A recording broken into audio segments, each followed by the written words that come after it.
like to call this meeting to order, and everyone turn their phones off, and please stand for the Pledge of Allegiance. I pledge allegiance to the flag of the United States of America and to the republic for which it stands, one nation, under God, indivisible, with liberty and justice for all.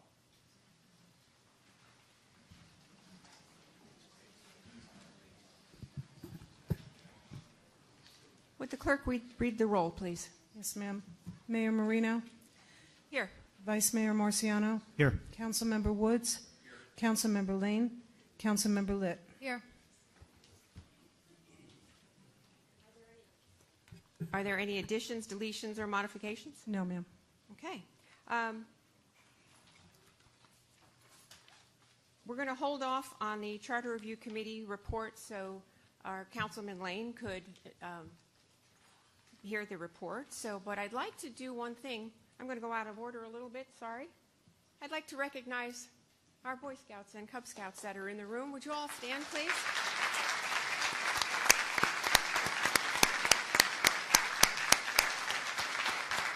They were lucky enough to take a little tour of the facility, get a couple of pictures on our fire truck and our armored police vehicle, and we're glad you're here and learning a little bit about government. Thank you.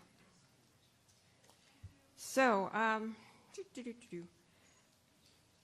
since items of resident interest and board committee reports and comments from the public can wait, I think we'll go right down to the city manager's report, because then we'll just follow after the presentation of the charter.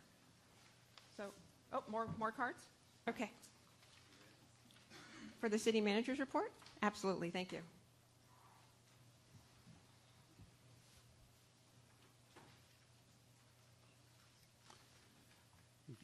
Good evening, Mayor and Council.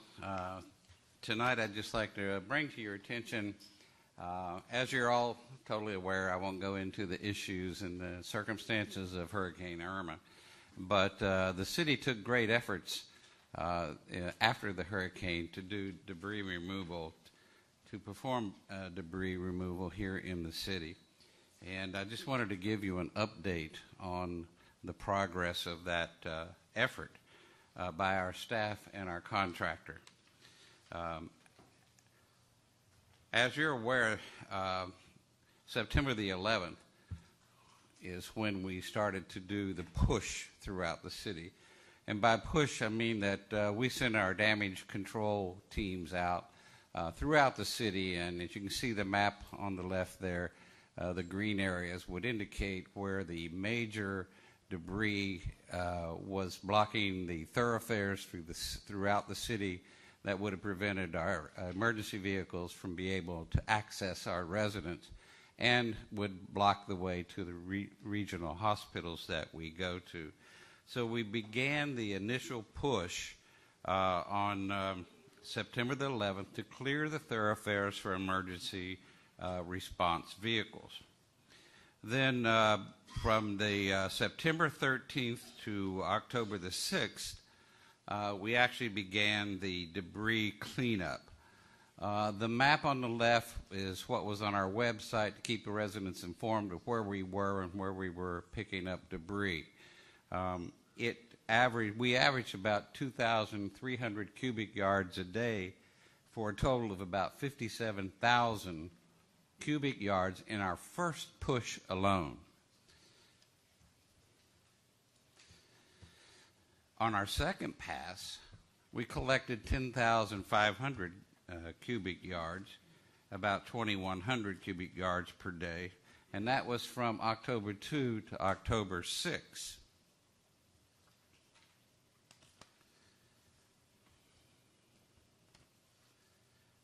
For those of you that have difficulty imagining what a cubic yard is, and it is difficult, when you look at this aerial photograph of the 67,581 cubic yards as compared to a softball field next to it, it's bigger than a softball field, and as you can see, it's higher than a 6-foot individual who's standing there showing you the height of that pile.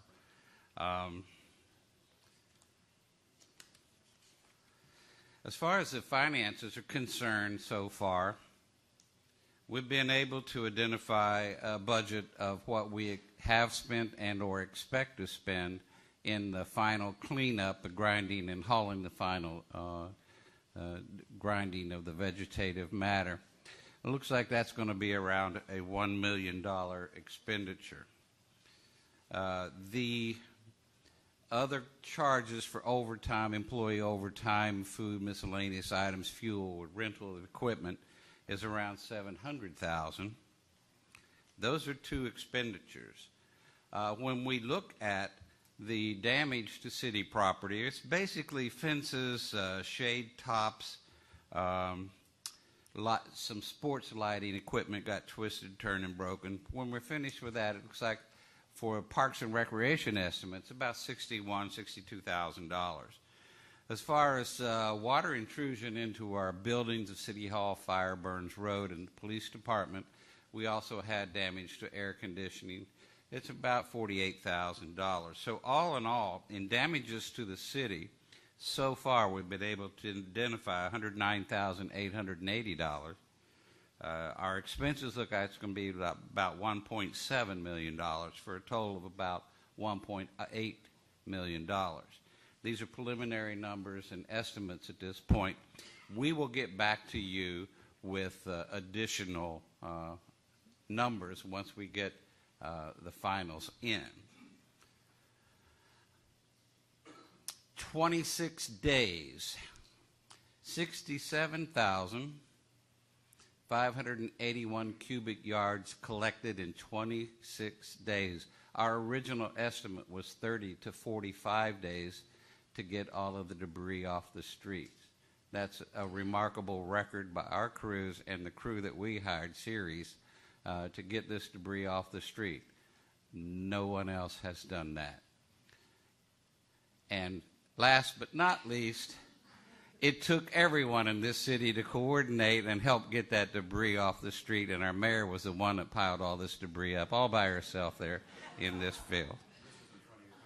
Yes, it was. That's a big tree.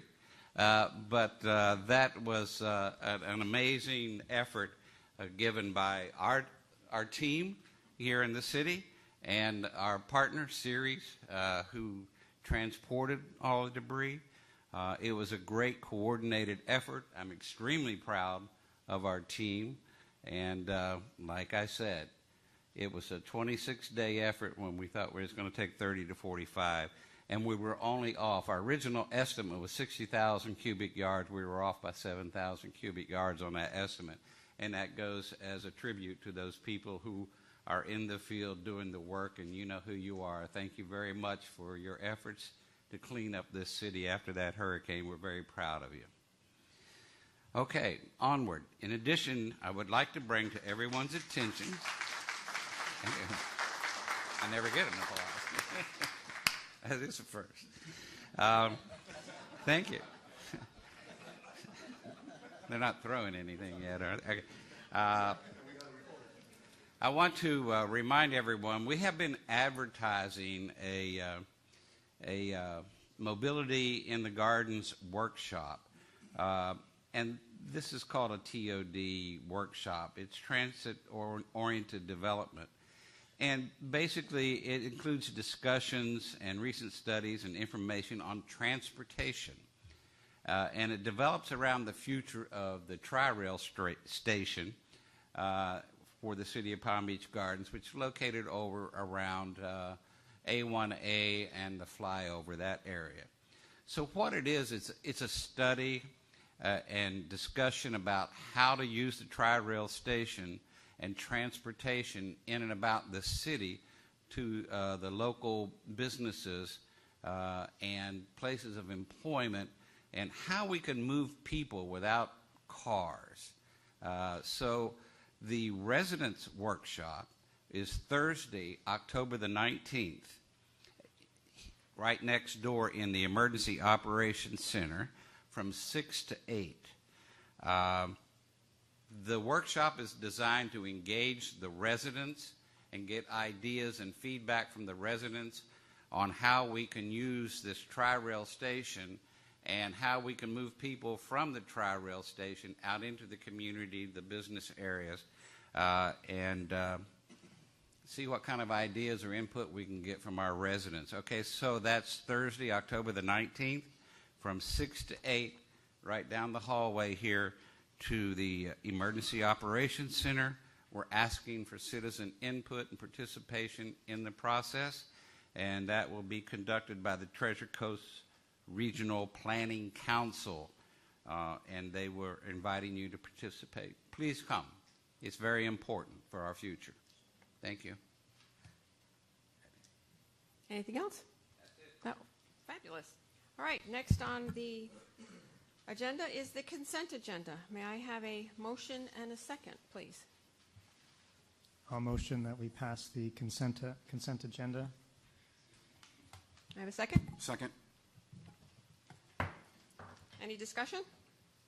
Everybody okay with the consent agenda? It was all online. Everyone had the opportunity to read it, so if there's no discussion, all those in favor? Aye. Aye. Aye. Thank you. Okay.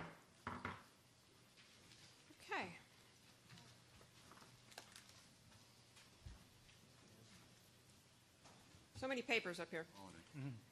Patty, I'm reading this now, right? Do you want to do that now? Okay. Thank you. Because we're going a little bit out of order, I'm asking guidance from council, from staff. Thank you. Items of resident interest and board committee reports. Rochelle, why don't we start with you? Thank you, Mayor.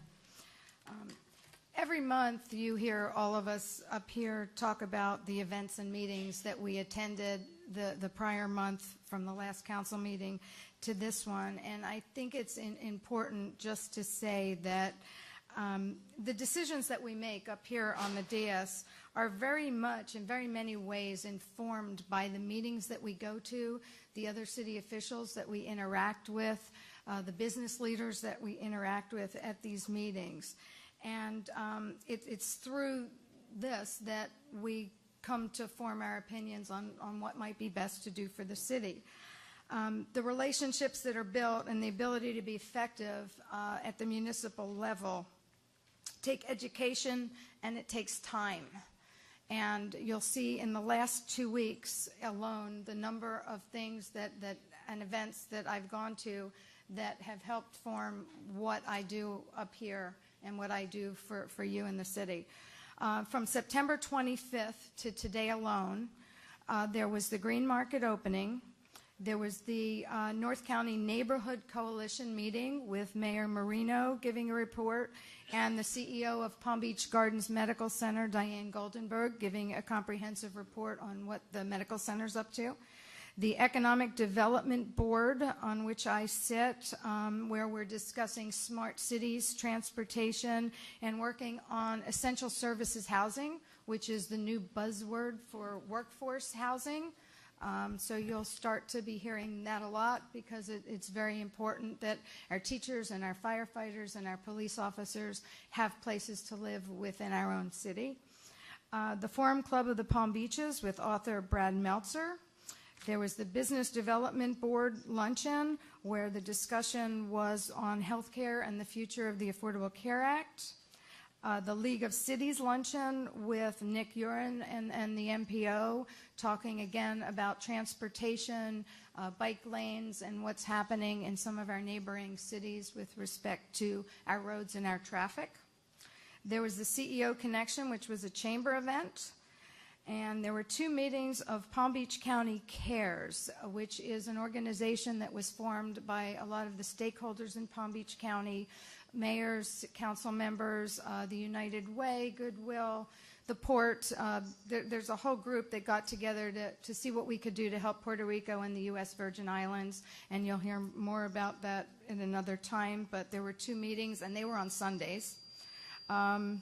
And today, I attended the Sober Homes Task Force meeting in West Palm Beach with State Attorney Aaron Berg, and that was 2 weeks worth. So, a lot of good information, a lot of good education, and I'm proud to represent us. Thank you, Rochelle. Mark? Well, I didn't go to nearly as many meetings as you did, Rochelle, but I went to the FDOT meeting with a couple legislators at a couple different events, the Green Mark opening, Treasure Coast Rail meeting today, or yesterday, sorry. But I think the key really is to knowing that we are here talking to residents, and that's really the most important thing. The more people we talk to, we are representation of the residents. The more residents we speak to, the more neighbors we get a chance to talk to, is really the best way we get information that we can bring up here that ultimately forms our opinions, and that's my report. Thank you. Carl? Well, again, besides the miscellaneous meetings that we all go to, I think you all know I usually like to take a different direction with items for public interest, and it's usually having something to do with being ingrained with the community. So going back a couple months, there was a traffic issue, of course, it always lands in my lap, around the Dwyer High School with the kids and the bus stops and the amount of traffic buildup. And myself and I got ingrained with phone calls and emails, and we passed these things on to staff. And then when we had a think tank about it, and we actually formed not a committee, but we invited multiple agencies, and this was right at the beginning of the hurricane, so a lot of people were absent, but we moved forward on trying to solve a problem that was presented to us. And I think we do have, and this is collective efforts with the city manager, the chief, and Todd, so we wanted to put something on screen on what we're doing in this area. Good evening, Council. Todd Engel, City Engineer. As Carl mentioned, we had a meeting to strategize some of the issues we're having, and I'll briefly go over what the issues are. On your screen here is Military Trail, and in the yellow is Dwyer High School, and much like any school we have peak hour traffic, so in the AM and in the afternoon pickups we have intense traffic for a localized period of time. And what we're experiencing at Dwyer High is at the entrance there is a left turn signal going in there as you're heading northbound on Military Trail into Dwyer, and that tends to back up between about 7 and 7:30 in the morning. And what it is doing is causing some interruptions into the interchange of Granda Flora and the entrance into the Evergreen project. And to complicate matters, we have a lot of bus stops in that area. There's a lot of different schools, and there's bus stops taking kids down to West Palm, schools in West Palm Beach as well. So we have local schools and distant schools picking up in the area. So to look at this intersection here, we've got various bus stops as Dwyer High School stacks up and tends to block the interchange, as well as parents who are waiting for their kids to be picked up will also stack in the intersection as well. And then as traffic tries to move through this intersection, it'll create blind spots where they can't see oncoming traffic, and that traffic is moving at a rate of speed of 50 miles per hour or so, which is the speed limit for Military Trail. So those are the issues that we've looked at and the solutions to the problems. And what we've come up with so far is to create an intersection that is a right turn movement only, and only from the hours between 7 a.m. and 7:40 a.m. The afternoon, we don't have this big of an issue out there, so we don't need to stop those movements in the afternoon. But to eliminate that movement, the crossing movement that goes across the intersection in both the southbound and northbound movements in order to stop that traffic. Further, we'd like to create a area for the parents to sit while they're waiting for their students to be picked up from the bus stop, and also for the bus to come to them. So we have plenty of area. We have a more than adequate area in a turn lane here. We're going to utilize that area to have a place for the parents to sit safely and wait for their children, and they won't block up any of the traffic movements in the current intersection.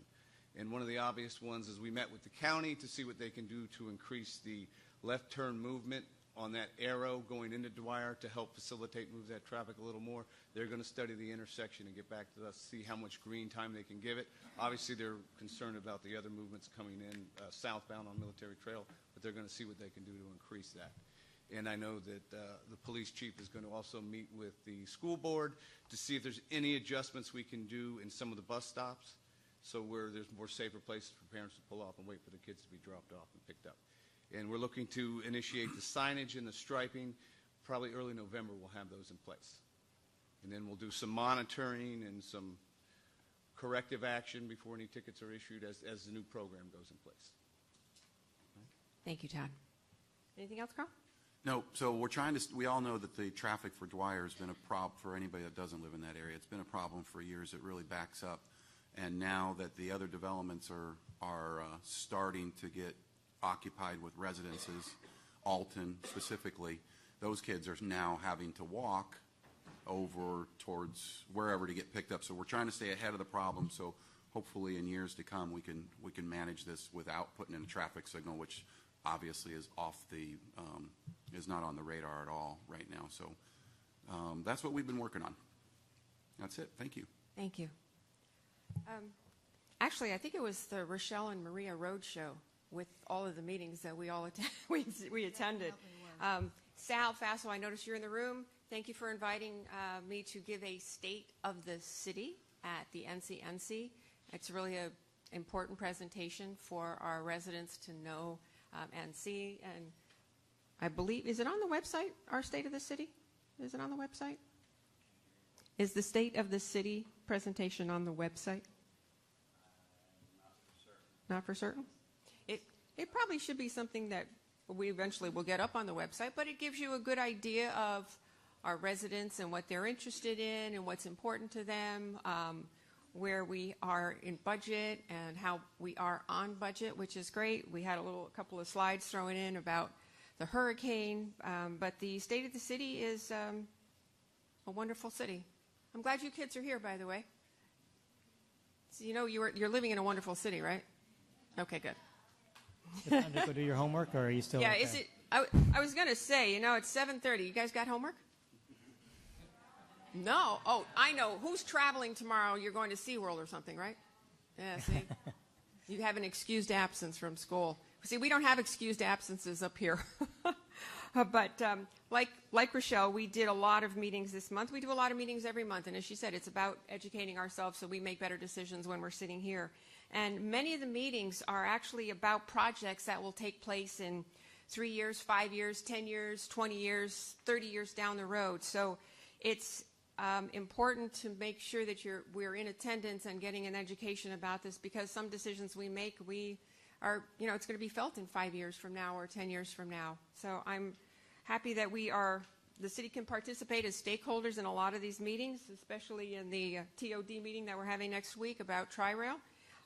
So it's just, as stakeholders in these projects, it will not only influence the smart growth of our local community, but it also influences what goes on in the county and in the state.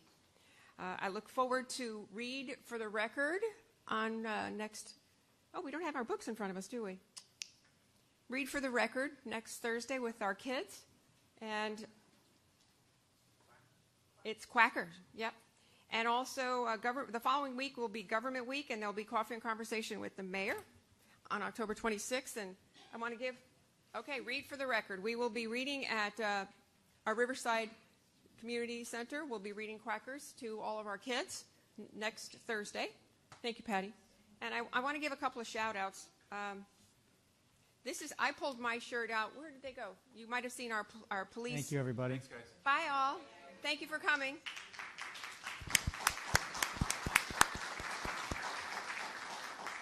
You might have seen our firefighters in their pink T-shirts. This was actually mine from last year. I haven't gotten my pink T-shirt yet, but Palm Beach Gardens Fire Rescue Fighting for a Cure. Happy to have the support. And also, I think some of us will be at the first pitch on Saturday. So this was my T-shirt from last year. Pitch for the Cure at Lake Catherine Saturday morning.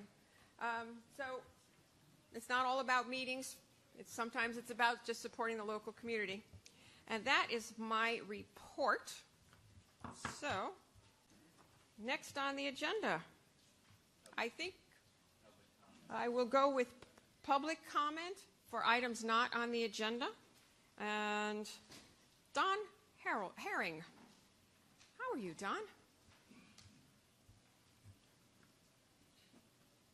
Well, good evening, Madam Mayor and council members.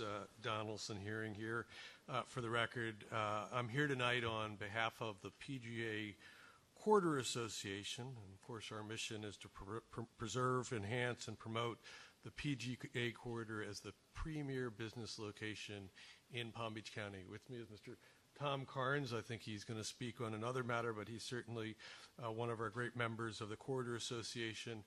A lot of exciting things happening. We just finished our annual retreat. We've got a big year planned, and we certainly appreciate your support and the role that you allow the PGA Corridor to play.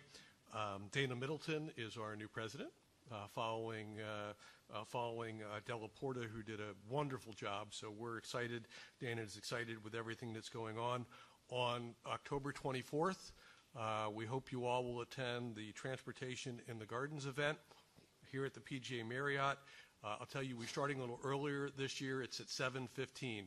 It's a packed full event, and it will be moderated by your own mayor of the city of Palm Beach Gardens, Mayor Marino. So we're really excited on the heels of your study of Tri-Rail. Timing is perfect. Of course, this is our old event that Tom used to always coin as planes, trains, and automobiles. And then on November 16th, we have our premier signature event that we have every year, our annual members reception. We refer to it as our annual cocktail party. For years, we did it at the River House, but we want to make sure that we invite each of you to the Mirasol Country Club. There'll be 5:30 to 7:30. It normally goes much longer than 7:30.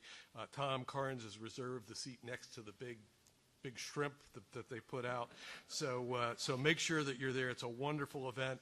And then, believe it or not, we're coming up to January, our signature event that we kick the year off with Hank Fishkind. That's January 10th. That's the second Wednesday of the month. So please mark your calendars for that event. And again, thank you so much for allowing the PGA Corridor to participate. And this is certainly the most forward-leaning city in all of the state of Florida. So thank you for what you do. Thank you. Next is Catherine Gettinger. Excuse me, Mayor. Let the record reflect that Councilmember Lane arrived at 7:28. Thank you, Patty. It was a holiday, Chag Sameach, Good Yontif, to those who are celebrating Shemini Atzeret, Simchas Torah. Thank you.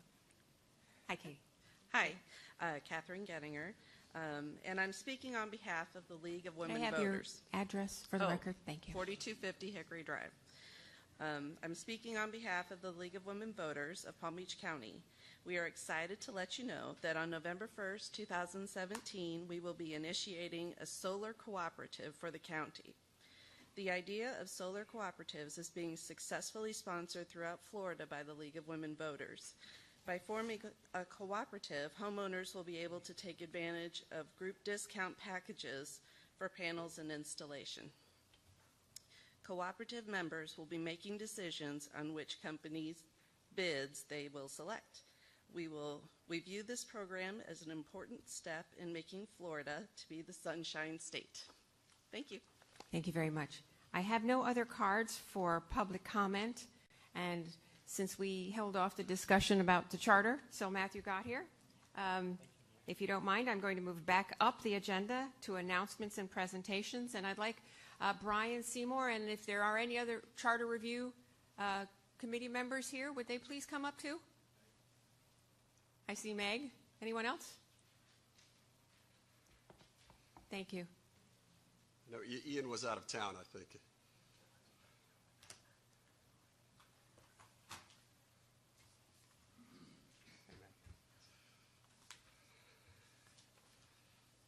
Hold on one second. I'm making sure I have. I won't start talking till you tell me. I've learned that lesson. I went through all the cards that were given to me, and I don't see any other for public comments not on the agenda. Is that correct? Not on the agenda. You wanted to talk for something not on the agenda? Well, you put term limits on here. Okay. It's all right. Just making sure. Want everybody to be heard. All right.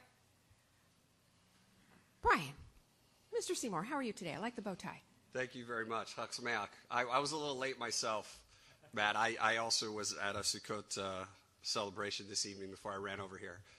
Totally within the speed limit. Totally within the speed limit.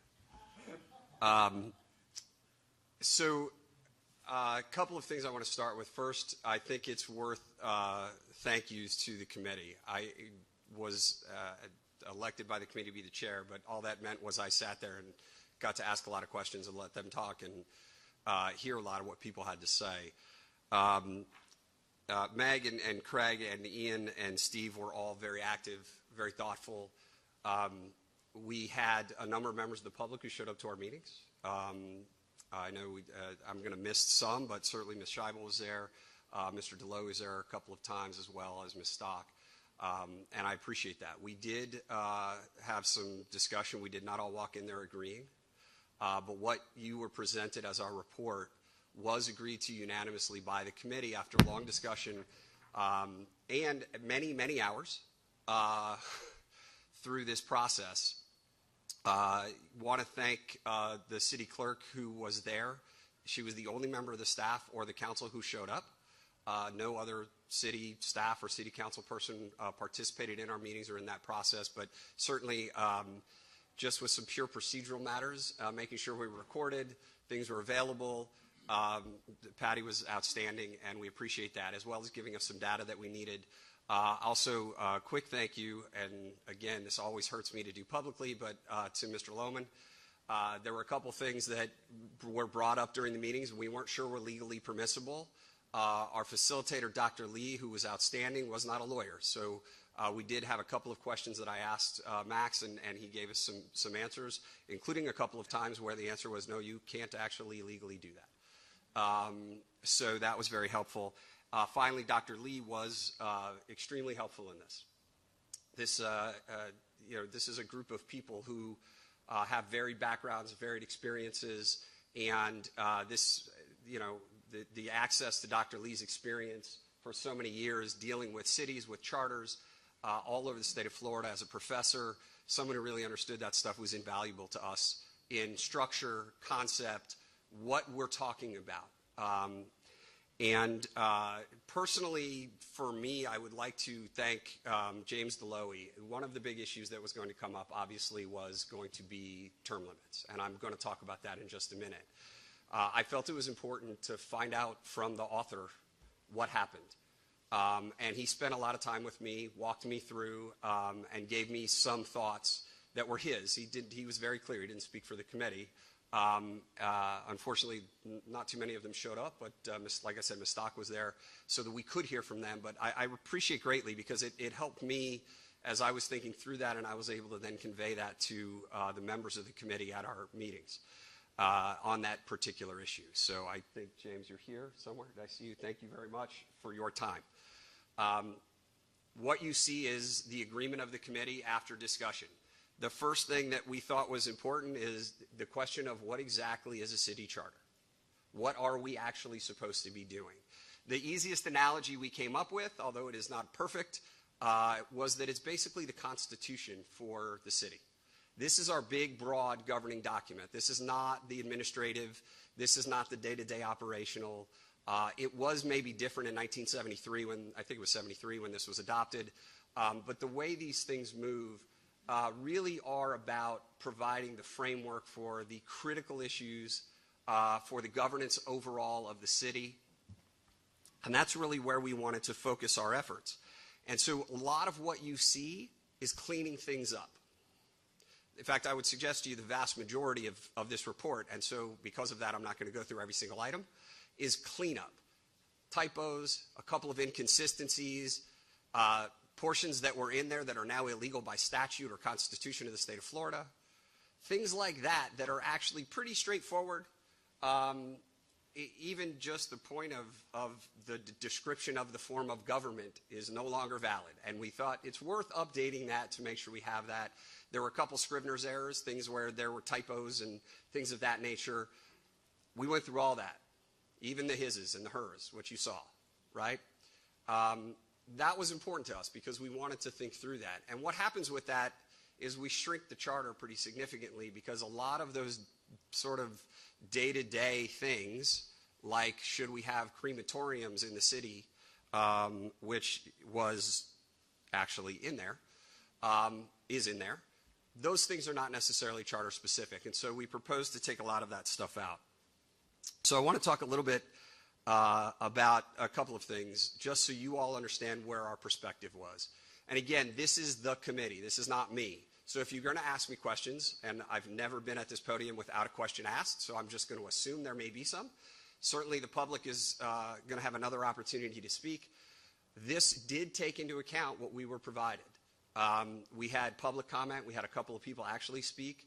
Ms. Scheibel sent a very thoughtful and detailed email, which we did consider and talk about. And while we did not agree with everything, we did actually walk through that. And so what you have is the best we could give you based on the fact that anyone who showed up had the opportunity to talk. We had the opportunity to discuss it, and in some cases actually change our minds, work through some things. With regards to the term limits, one of the things we talked about is, well, first of all, the first thing we talked about is that there will be term limits. We are not proposing, and it was never discussed, to remove the term limits. The citizens of the city spoke. We all understood that and agreed.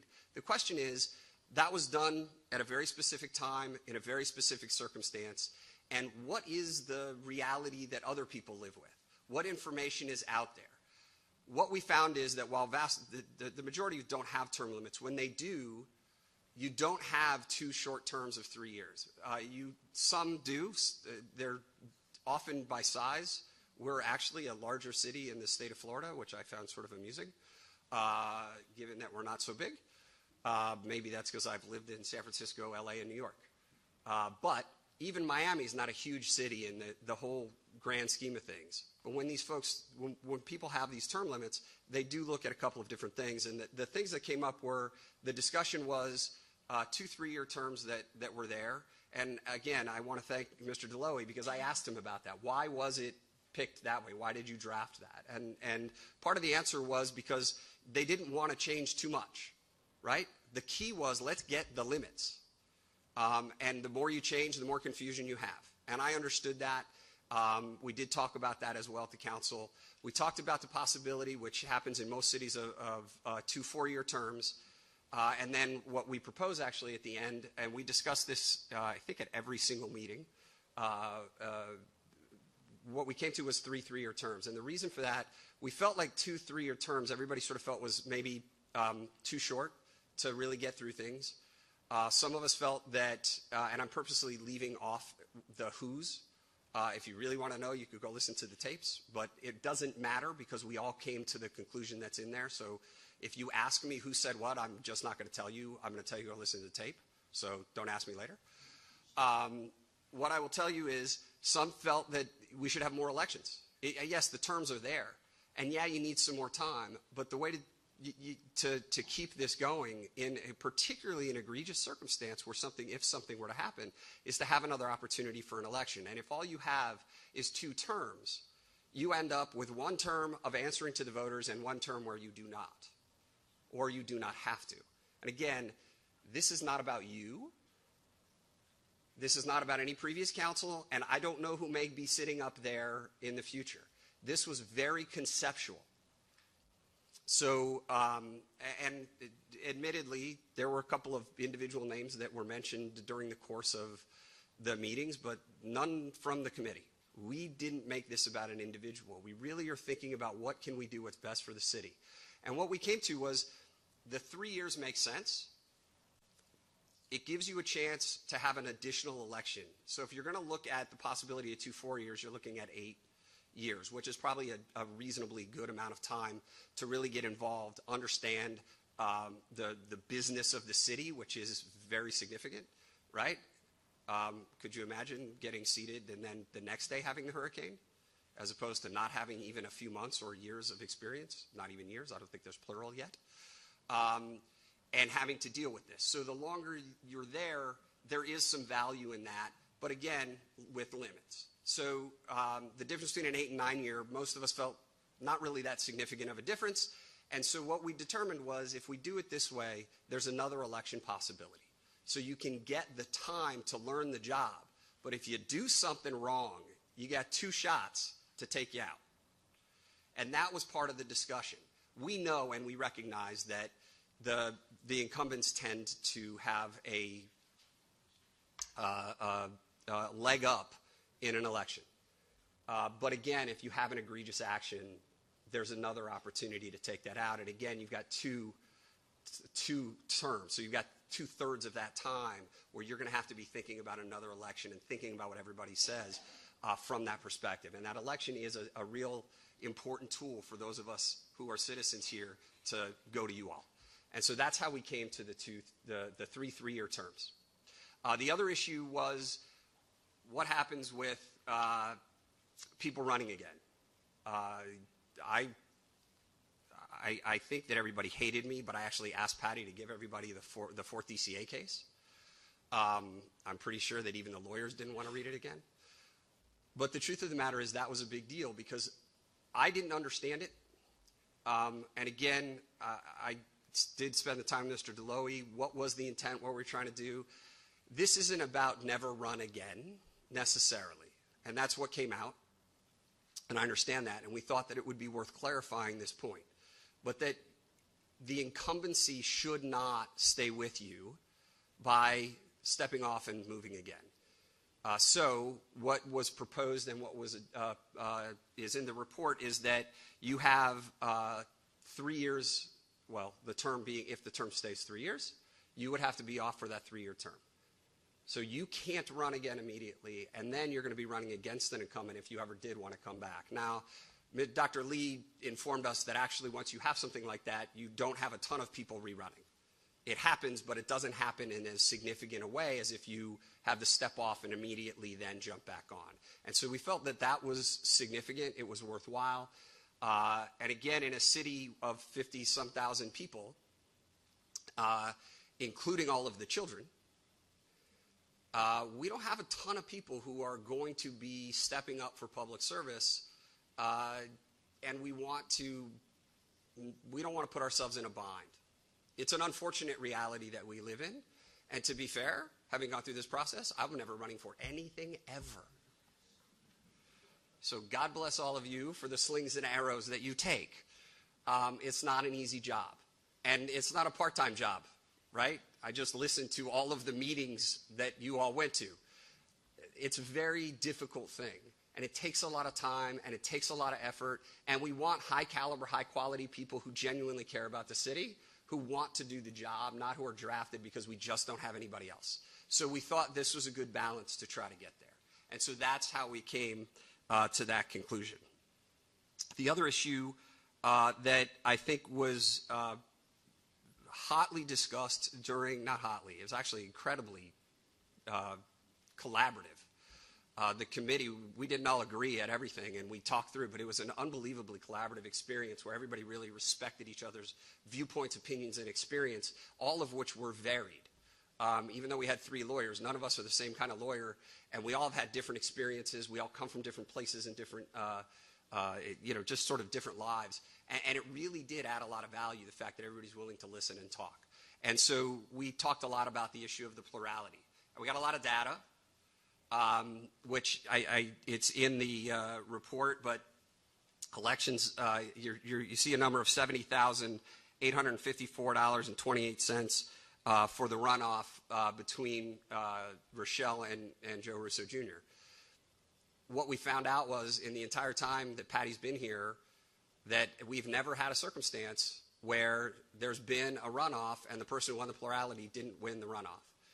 And we also looked at the percentage of turnout in the runoff, because one of the concerns that was raised by one of the members of the public was, if we do the plurality, aren't we then saying a smaller percentage of the voters are deciding that council seat?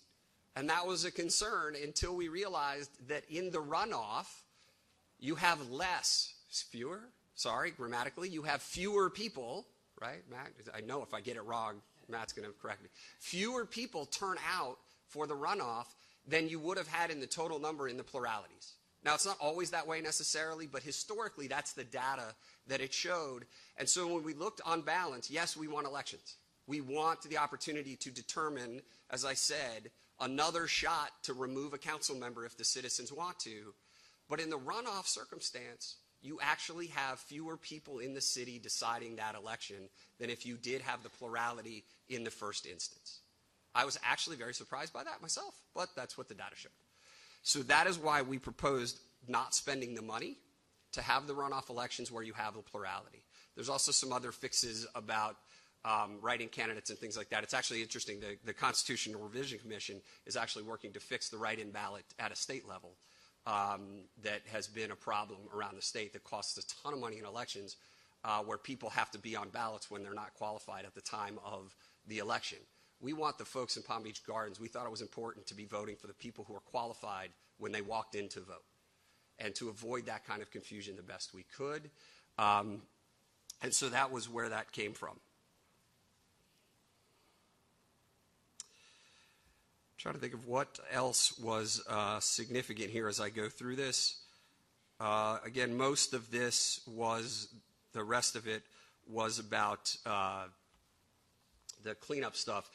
We actually talked about whether we should remove the last section of the charter on having the charter review every 5 years. Do we really have to have it in the charter? Is it really critical? You could do it when you want anyway.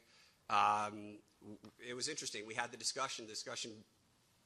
I was a little surprised. The determination was, let's keep it, right? This should happen. Whether it's a review committee, whether it's a public workshop, something that says, you know what, we should be talking about this. And not every time should we be making every suggestion. Obviously, if we do this and the voters approve this, there's a lot that's cleaned up that won't have to be dealt with again. Again, I keep coming back to the crematorium because that's the one that stuck out of my head. Like, why is the city charter saying that we could have a crematorium? So that kind of stuff can be dealt with. Again, I'm happy to answer questions. I know this was a somewhat lengthy report. We went through every single word in every single section. We looked at historical charters. We looked at the data. We looked at proposals that Mr. Lohman had previously made, some of which we agreed with, some of which we did not.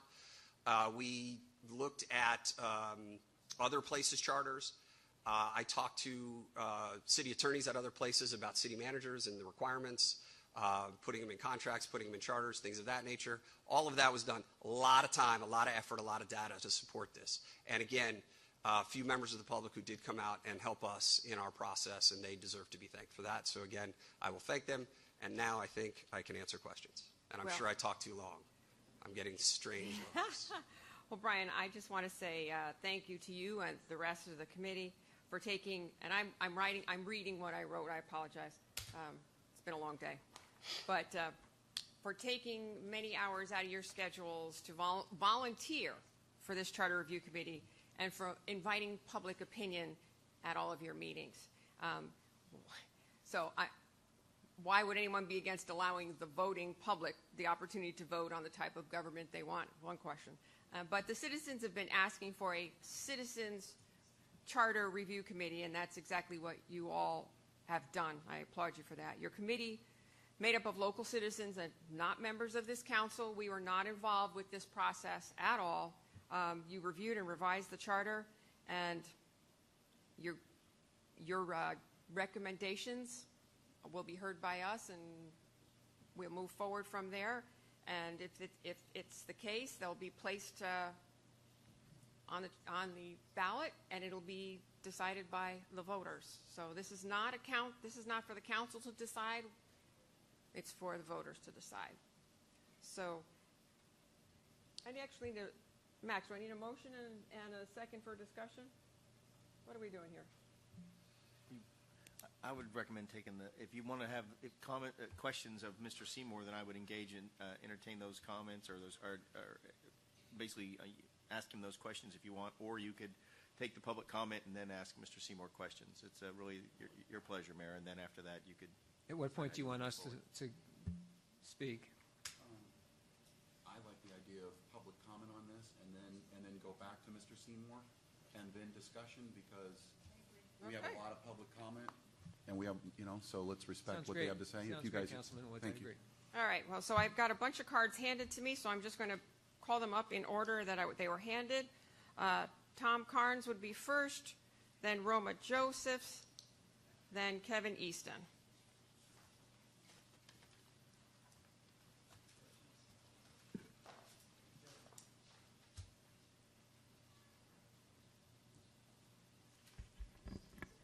Thank you, Mayor and council members. Tom Tom Carnes, 3101 PGA Boulevard. I'm here tonight not representing anyone but myself, which is unusual. I'm here primarily to speak about the charter update, and sending it to the citizens to vote on. But a couple things I want to say ahead of time in the city manager's report about the cleanup in the city. I think it was great, but that whole thing starts at the top. It's the person that puts the department heads in there, and the department heads go ahead and have their people working for them, and they're the ones that get it done. So it's and you all as well. I know you get very much involved in this, and you're not shy about calling the individual departments and telling them they missed something or there's something left to be done. So it really is kudos to all of you, and thank you for all you do. So updating the city charter, and I learned more sitting here tonight than I probably ever knew or maybe ever wanted to know about the charter update. But I can speak from personal experience. I've been here in the city and speaking before the council for over 30 years. Currently, I'm president of the MacArthur Center Property Owners Association, but I kind of started out coming before the council when we were coming in for the approval for the Gardens Mall and the regional center itself. And it's kind of interesting that right now the last parcel, or the second to last parcel within the regional center, after 30 years, is under construction by Buzz DeVosta. And Buzz has a long history in the city. But that's how long it's taken to develop the regional center, is over 30 years. And I can tell you there's a real continuity in coming back and having a council that not that we want you to stay for 30 years, but having you here for a long enough period of time to carry through on the original concept and make sure the things that were agreed to in the original plan and development order are followed up on, and that you get what's best for the city. When we built the mall, we made some real commitments about landscaping and everything. And, time takes its toll, but it still looks pretty good over there. And at the time we opened it, we won a national award, went to the White House and got a big award for having the best landscaping property in the country that year. So, there is a lot of stuff that you really want the council members to be there to follow up on. The other thing is the Tri-Rail. I was here meeting with Kim Delaney on Monday, and Kim is the representative from Treasure Coast Regional Planning Council. But we did a charrette, and we did it over at the mall with Treasure Coast, and they brought in planners from around the country, and we did that 6 years ago. So that would only be, two elections. So anyway, I'm in support of the changes that Brian, I think he did a great job of presenting it. This thing's still going back to the voters to vote for, and they're the ones that will decide. Thank you. Next up, Ms. Joseph. Name and address for the record. Roma Josephs, 323 Sunset Bay Lane, Palm Beach Gardens. I've been a resident of this community for 21 years, excuse me, and it's the most phenomenal city that I've ever been in, and I've been in a lot of cities in a lot of years. I'd run for city councilor myself if I were 20 years younger, but I'm not. Anyhow, I'd like to thank Ron Ferris for the cleanup.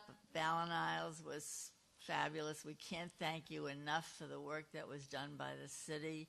We had a little work to do ourselves, but it's coming along, and the city has been outstanding, as it has been for over 20 years. I'm here today as a member of the Board of Ballin Isles to support this Charter Review Committee.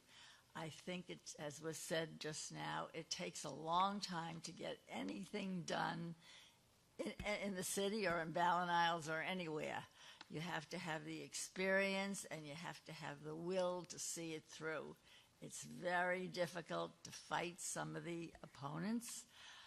And if you believe in something, and I do believe in what the Charter Committee has presented, and I think you should pass it. Well, I guess you don't have to pass it. I thought you did. But it'll go up in the ballot, and Ballin Isles certainly will vote for it. Thank you. Thank you.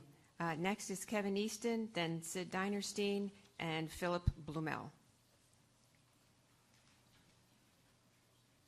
Good evening. For the record, Kevin Easton, 8511 Palm Beach, 8511 Florida Terrace, Palm Beach Gardens, Florida. I just wanted to say thank you to the committee. I sat in on a couple of those meetings. I couldn't make them all because of the hurricanes. But what they did do, they did discuss it, and they discussed it openly. But I do not feel that the term limits should be changed.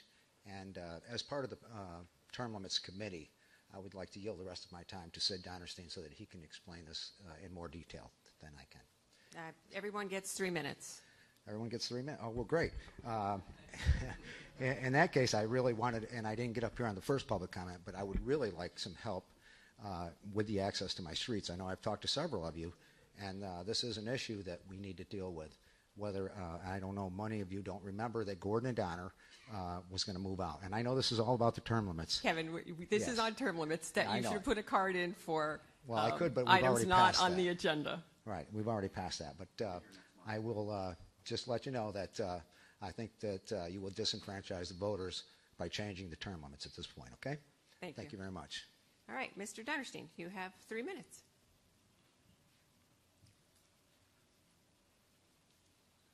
Sid Dinerstein, 15 St. George, Palm Beach Gardens. Good evening. Normally, I would start by thanking the Charter Review Committee for their volunteer work. Not tonight.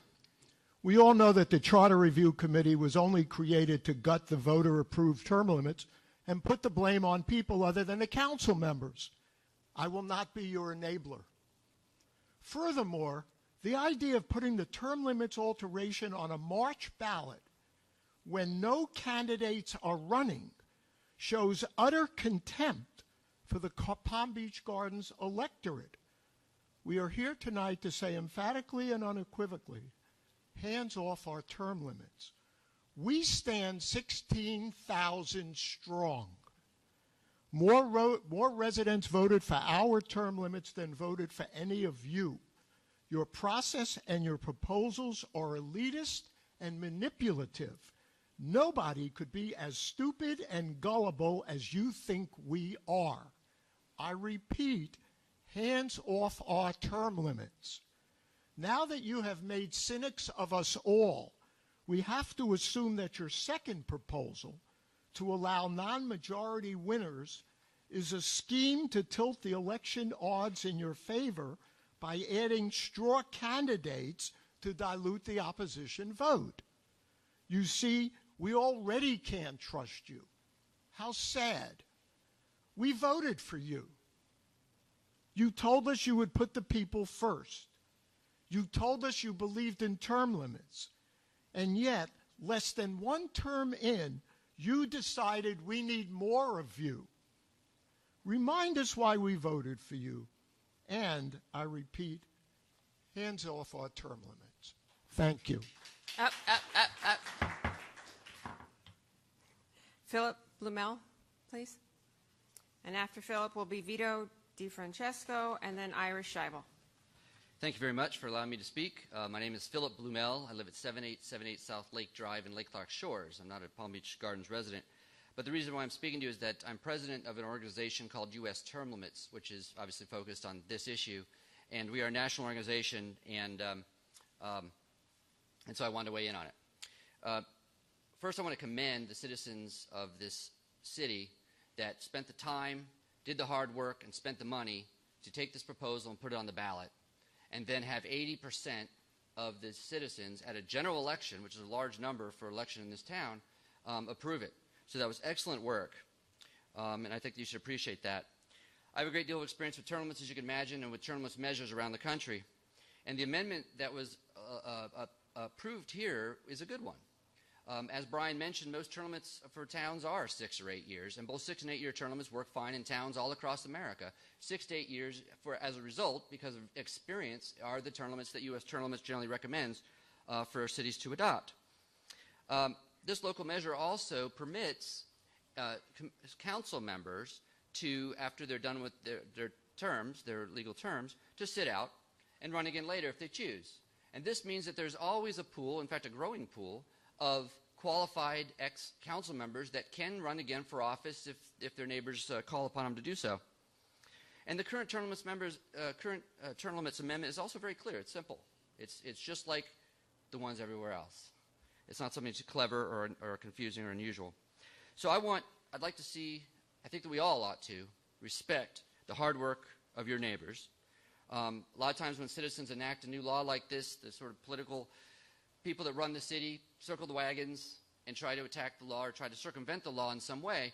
The first recourse is always the courts, and you did have that situation here where one rogue council member previously on the council tried to take the voters to court on this and lost. But the next resort is always to come up with another new and improved version of the same thing that the voters just voted on. And this new and improved version, always and everywhere, includes a provision that the sitting council is going to stay there a longer period of time. In fact, it often includes, additionally, that the time already served doesn't count towards that new expanded term limit. Very common. But how can council members expect to pass something or to overturn something that just passed with 80% of the vote in 2014? And the truth is, you can't really expect that to happen if you have the same voters vote on it. Right? So a very common trick, and this is not just here, this is all over America, councils will do this. They want to put a repeal or a weakening measure on a ballot which they are certain will have a low turnout because the general electorate is for it, but the subset that would vote at the low turnout election is one that the council has a lot more influence with. And that's the reason why it's on in the March. Thank you. I hope that Your you 3 respect minutes what are the up. voters have done in this town and appreciate it. Thank you. Thank you. Richard Prizer? Oh, I'm sorry. Did I call that out? Yes, I did. Vito, sorry. Apologize.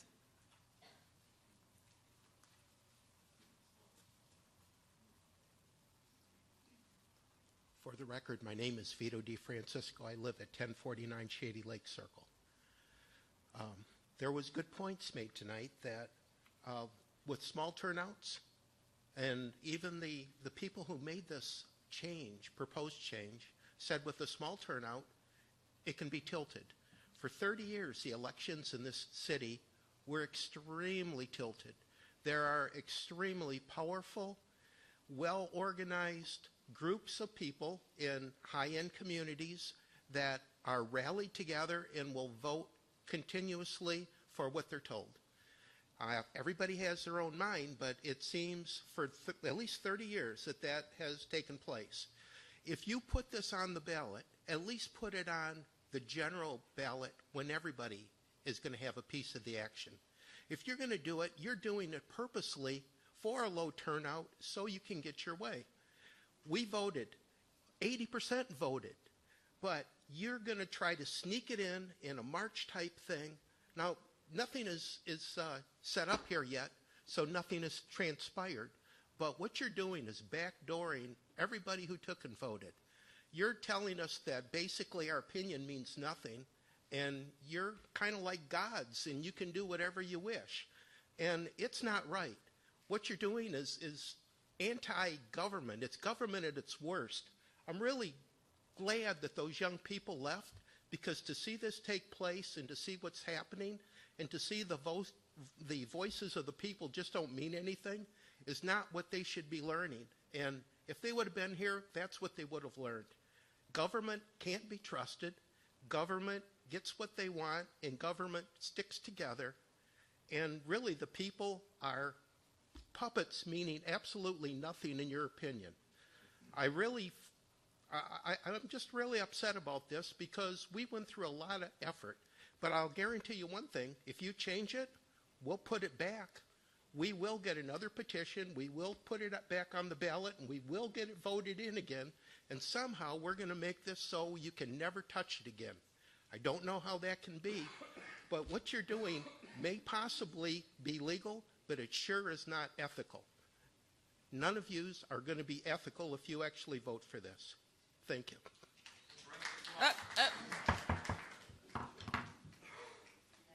I have Ira Scheibel, Fred Scheibel, and Marilyn Parmet.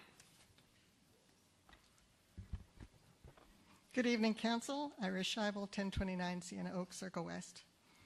As Brian mentioned, I attended all but one of the Charter Review Committee meetings. They were well run. The committee took their role seriously, and everyone was very thoughtful about what they were doing. However, there was not really a diversity of opinion when it came to term limits. The key question they raised was, shall there be three-year terms or 2 4-year terms? None took the stand that term limits shouldn't be changed at all. They were doing the job you selected them to do. Just as an aside from what Brian said, Boca Raton has term limits of 2 3-year terms. It's safe to say that none of you would be sitting at the dais tonight were it not for term limits in 2014.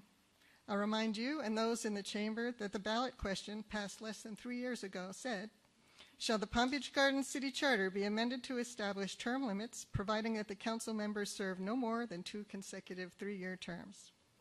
Is there a problem being solved by changing what was passed by 16,186 voters? Do you think the voters couldn't read? Is the council not functioning? Have any of you even served 1 term? The additional recommendations for avoiding runoffs by stating that plurality wins instead of majority, or not counting some of the votes in total count of votes cast, are fraught with potential electoral mischief and should not even be considered. You're the ones who decide what gets placed on the ballot, not the committee. The committee's input is just recommendations to you. You're the ones who decide. You do not have to pick every single item that was selected.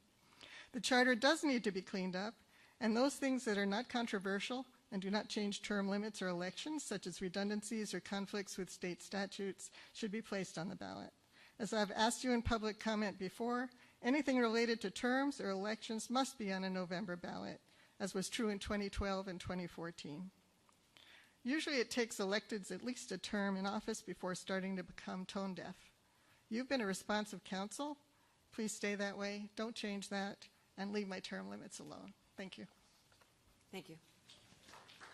Please, there's no clapping. Sorry. Good evening. Fred Scheibel, 1029 Santa Oaks, Circle West.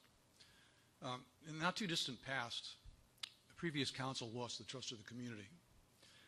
They were arrogant and aloof as they attempted to force a stadium into a residential area. They sued to starve the county inspector general of funding to do oversight. And in 2012, they put a complete rewrite of the charter on the ballot with little explanation. And that, of course, ultimately went down in defeat. Trust was lost. When lost, is rarely regained. And that was one reason for the campaign to get term limits instilled for the council. Term limits was a grassroots petition effort. The city fought it every step of the way. A lawsuit was required to force it onto the ballot, and after it passed overwhelmingly with 80%, council members talked openly about finding ways to get around it. In the first election following its passage, an ineligible candidate ran. He received a plurality, not a majority, but he was seated by the council anyway. It took another lawsuit and appeal in order to get the city to follow the law and seat Mr. Woods. The voters chose 2 terms of 3 years. The courts validated the law in spite of the city's objections, yet still some persist in trying to roll it back. Well, I think this committee did a professional job, and I went to one of the meetings, of preparing the recommendations. We all know the members were chosen because of their openness to change the term limits provision. In all their meetings, not a single member at any time ever suggested the term limits should be left alone and not changed. You were all elected under these rules, and I think you should abide by them, not try to get yourselves a better deal. I respectfully request 2 things. 1, propose no changes to the term limits requirements. The voters overwhelmingly approved 2 terms of 3 years, and the current council was elected on that basis. There has not been nearly enough time to evaluate the efficacy of this ordinance. Number 2, make no changes regarding the conduct of elections. A majority of the votes cast should be required to win an election, and voters who select a candidate who has dropped out of the race but still appears on the ballot should be considered to vote for none of the above. Changes to these basic principles have as their main attribute a means of gaming the system. Phantom candidates are used all the time to cheat the electorate at the state level, as you probably know, in primary elections. We do not want to see that technique used in Palm Beach Gardens. As I said, once trust is lost, it's rarely regained. In the last 7 months, this council has done an admirable job of getting up to speed and earning the trust of the community. If you go forward with a self-serving proposal, the campaign that's going to be organized to oppose it, you are going to be on that ballot. Thank you.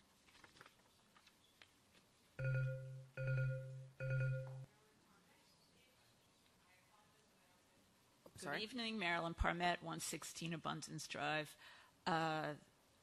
Thank you. I agree with all of the previous statements made by the previous 6 people, and I do want to let you know that I was one of the people that got candidate petition forms signed, not candidate petition forms, sorry, to petition forms signed to get this on the ballot. I stood outside of Frenchman's Creek for a period of a day getting these people to sign it, and I want you to know that no one turned me down, not one person, Democrat, Republican, man, woman, young, old. It really is the will of the people. I humbly ask you 5 people to not touch term limits, to leave it as it stands, and don't make us continue to have to do this. The will of the people is very clear, and we really would love to see you respect the will of the people, and I hope that you will do the right thing. Thank you. Thank you. Nick Tamboulidis? Did I come close? Yes, close enough. I'm actually not from here. I'm from Melbourne. Can I have your name and your address for the record? Yes, my address is 812 Handsome Cab Lane. I live in Melbourne, Florida, and I happen to be passing through, but I have some expertise on this subject, seeing as I am Executive Director of U.S. Term Limits, and I'm also a policy advisor with the Heartland Institute. Now, you have to ask yourselves, what does it mean when a group of politicians does not like term limits? What does it mean when you hear grumbling and grousing every day about the fact that the term limits are too short? Well, that means the term limits are working. Because the point of term limits has never been to allow elected officials to live the life of Riley. This reform is not here to make things more comfortable for you guys. In fact, it's just the opposite. We want to make elected office less appealing for the power brokers and more attractive to the common man who just wants to run for office, make a difference in his community, and then go back home to live under the laws that he made. So when I heard about the term limits in Palm Beach Gardens and the fact that you were also passionate about trying to weaken it, I had to ask, how long had this term limits law been around? Is it a 40-year-old law? Is it a 30-year-old law? I was astounded to learn that these term limits were passed in 2014. 2014. I mean, that is remarkable. How could you possibly say that a policy has failed if you haven't given it a chance to succeed? That just doesn't make any sense. On one side of the ledger here, you have 80% of the voters in this city who said, we don't want career politicians anymore. We think this system is broken. We want a 6-year term limit. Thousands of them came to the ballot and said that's what they wanted.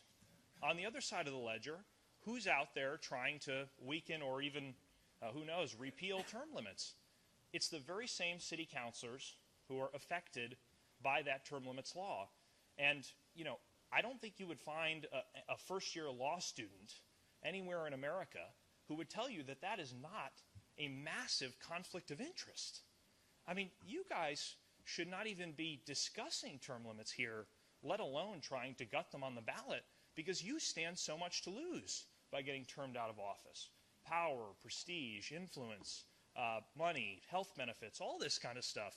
You should recuse yourselves, really, from talking about term limits. It's not ethical and appropriate that you do it here. So my only message is, please, hands off term limits. The voters wanted it. It's really not appropriate for this council to be attacking term limits. Thank you. Thank you. Barbara Grossman is my last card on term limits.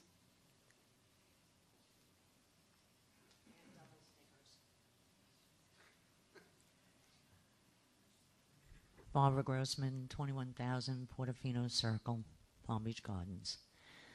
I agree. First, I want to thank the Commission for everything that they've been doing, and I want to thank the commissioners who went through the charter, on their hard work.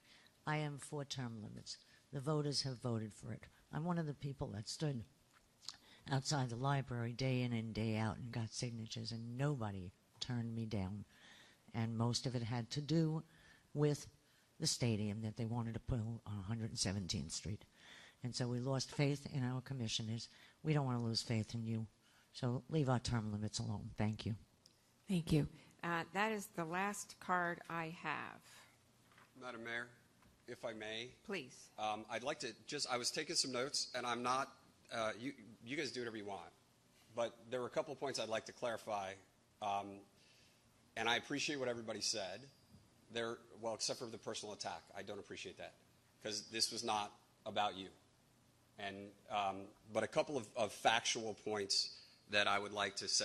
And I understand that people disagree, and that's fine. I appreciate that very much. And I appreciate those who respectfully disagree, because that's how we actually work through problems. It's why the first thing I did was to ask for public comment and make sure we had that opportunity. I would offer that only one of the people, two of the people who spoke tonight spoke to us.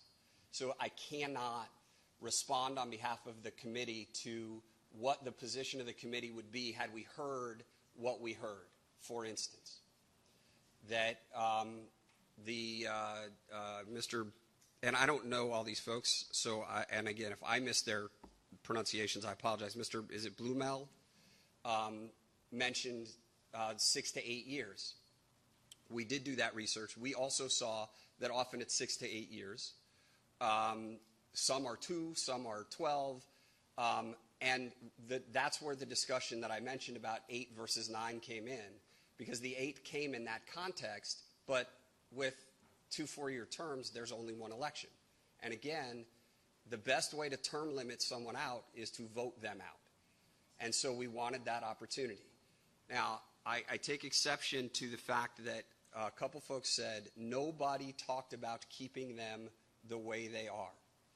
That is not true. We did. Yes, we all came to the conclusion after discussion. We did not walk in and say, okay, we're going to change term limits. The only thing that was said absolutely about term limits, and the last gentleman who, unfortunately, I did not get his name, the executive director, I apologize, sir. I didn't get your name. He used the word revoke. There is nothing in here revoking term limits. The first thing that was said, and the only specific thing that was said about term limits, is we will not revoke them. But we do know that some folks had questions. During the discussion, there were folks in that room on this committee who voted for term limits. None of us on that committee voted for term limits based on 6 years. The idea of term limits was important. It wasn't necessarily the term. And I sort of stepped back from this discussion, and I can tell you I would have voted for term limits if it had been a longer term. I had from day one a problem, so I admit that freely. And by the way, to be clear for the audience, not a soul up there has ever heard me say this before. There was a single person on that dais who I've ever said this to. So please don't impute something that did not occur. Sid is going to shake his head all night. I understand. He thinks I'm a shill. I cannot fix that. I can promise you all, for the public, that is not the case. What I can tell you is that we did have discussion, and there was concern about whether it was long enough. Now, there was a question, it hasn't yet been broken. Our concern is we don't want it to get broken before we have to try to fix it and have to go out to another ballot. So I don't have a position on what you should do.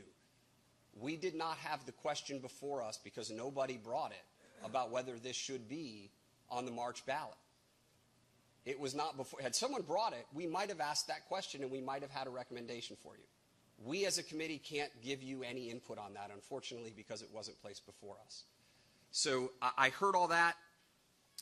We did talk about that. We don't know whether people voted because it was absolutely 6 years and they wouldn't have voted for less or more. Or none of us really know that. We do know that 16,000 people voted for term limits, and that is why we were absolutely clear that they were untouchable from the revocation question. And the question was, based on data that we had, what was the best option.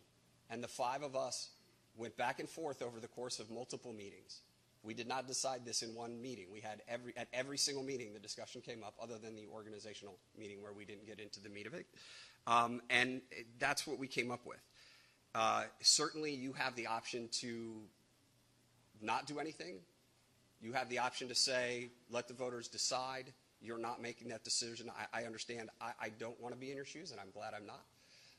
But I think as you consider this, not only should you absolutely consider everything that was said by the folks tonight who are opposed to this, and I wish, like I said, we had had some of that. What I would suggest to you is just that we also consider what actually occurred. That's all I'm asking. Thank you. Meg, do you have anything you'd like to add? I saw you're taking notes, so I just wanted to make sure you were, as a committee member, you were recognized. No, I just always take notes. My lawyer background, I think. But Brian did an outstanding job leading the committee, and I agree it was a very effective working group, and people did bring different thoughts and ideas to the discussions, and we did come together at the end and unanimously supported the recommendations that were made to the council. Thank you. I think what I'd like to do is have the council have a discussion, if that was okay with the rest of the council? Yes. Okay. So, who wants to go first? I'll go first. Okay, Matthew. I'm going to begin by thanking the members of the committee for your service. I know that you worked long and you worked hard. The responsibility is now ours. We as a city council are charged with making revisions to the charter. We don't need to rush to judgment in a short period of time. The words that we are changing in this charter, which acts as our constitution, need to be considered and changed by us after thorough, in-depth discussion. The suggestions from the committee are just that, suggestions. We can accept some of them, reject some of them, modify some of them. It's kind of like going to a buffet. You can take the steak and leave the broccoli. Okay, the decisions that we're going to make are a serious responsibility, and it's our responsibility. We should decide what words go into that charter. We'll pick and choose which ones we feel are appropriate. Now I'm going to turn my attention to the proposed revisions to Article 4, Section 4-1. I disagree with the recommendations of the committee on this article, and I'm voting against them for the following reasons. I believe to the extent that we amend the charter, that our term of office should be term limited to 2 4-year terms. This is consistent with how municipal elections are held on a national basis. According to the League of Cities, the most common term of office for council members in the United States of America is 4 years. According to the League of Cities, in the state of Florida, the most common term of office for council members is also 4 years. According to Dr. Lee, who we all met and who was the facilitator of the Charter Review Committee, 4 years is found to be the optimal length of service for council members. You need to also know that the Charter Review Committee was evenly divided on this issue. 2 members favored 4-year terms, 2 members favored 3 3-year terms. The chair broke the tie. As council members, we're legislators who collectively vote on ordinances and resolutions. That's what we do. And according to ABC News International, 91 legislators have 4-year terms, 129 have 5-year terms. Only 7 countries have 3-year terms, including the Philippines, El Salvador, and Qatar. The most deliberative body in the United States Senate, has terms of 6 years.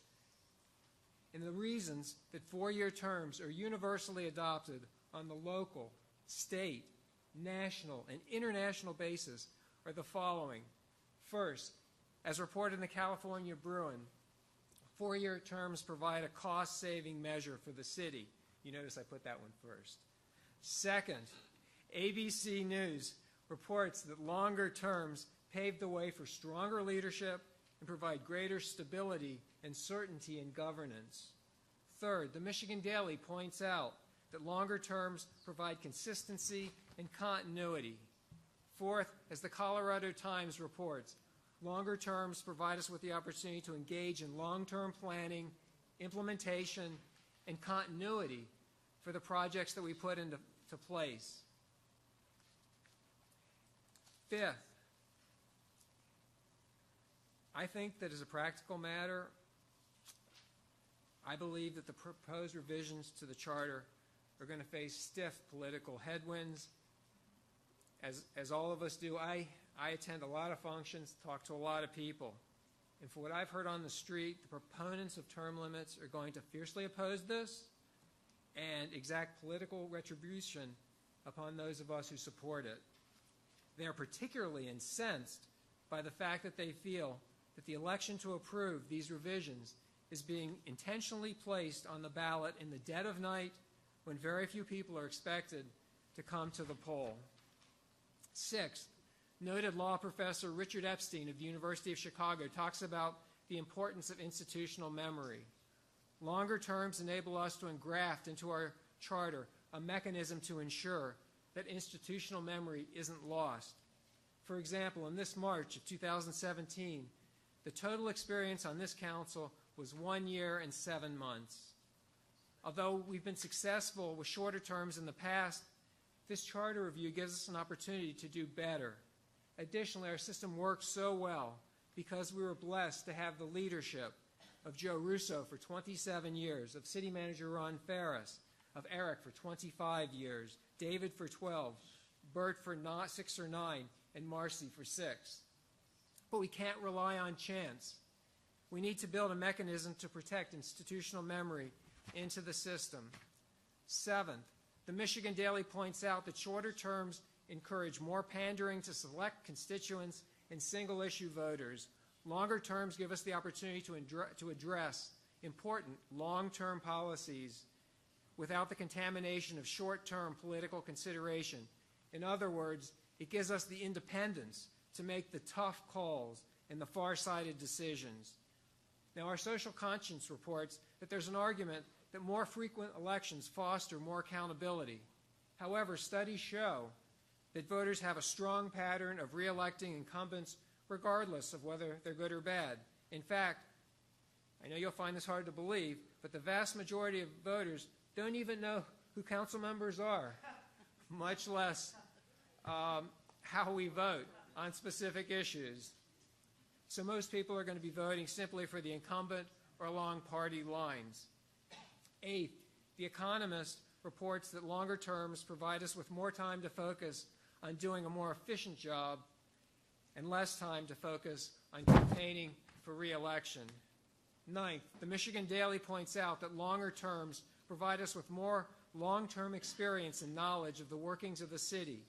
It gives us time to gain a more nuanced understanding of the city's constituents and issues, and it increases our productivity on complex issues.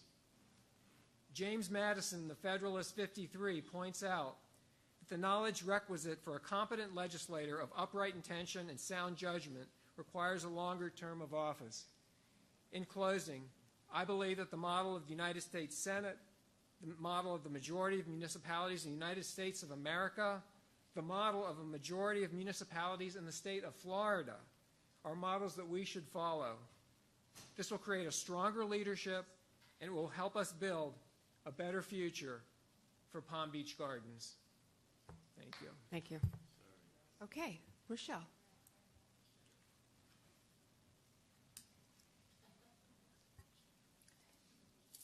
First, I'd like to ask a question. Has anyone who spoke tonight ever run for office or been an elected official? Okay.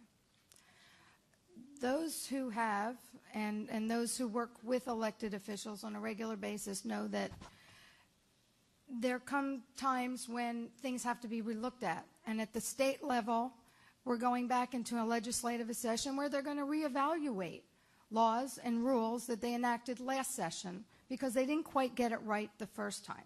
Are they going to throw them out? Not necessarily. Are they going to tweak them and make them so they work better? That's what the intention is, and that's what the intention is here. And I take exception to the personal attack that our races for this office had anything to do with power, prestige, and influence, and I'm insulted and offended at those connotations. We worked hard, we knocked doors, we met the residents, we talked to the people in the city, and we were elected accordingly, and it had nothing to do with organization of communities. And I'm really offended by that. That being said, as far as what Matt had to say about the 4-year terms, my concern there is how that would be implemented when you have a sitting council that is, because of the way this was enacted, all new.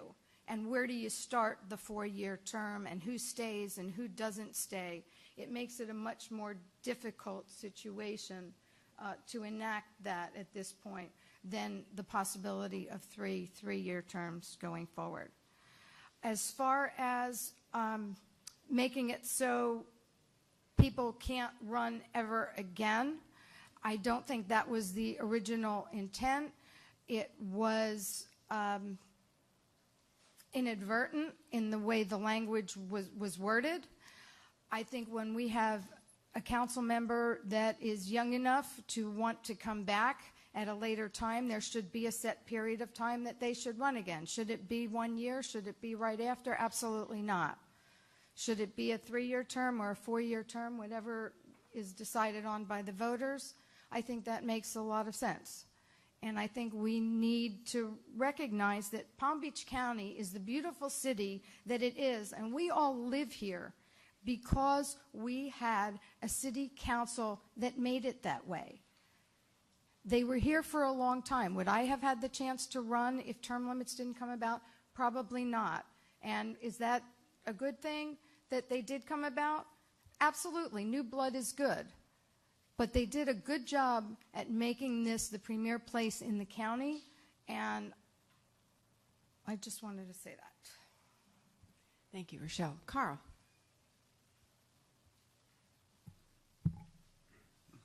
Well, most of you know me in here. I have constituents in here and very good friends. I'm the face of the term limits. And for you two people over here, you national committee guys, I'm the guy that defended the term limits for this city. 3 of us, besides the other 3, or myself, 4 of us wouldn't be sitting here if it wasn't for defending term limits.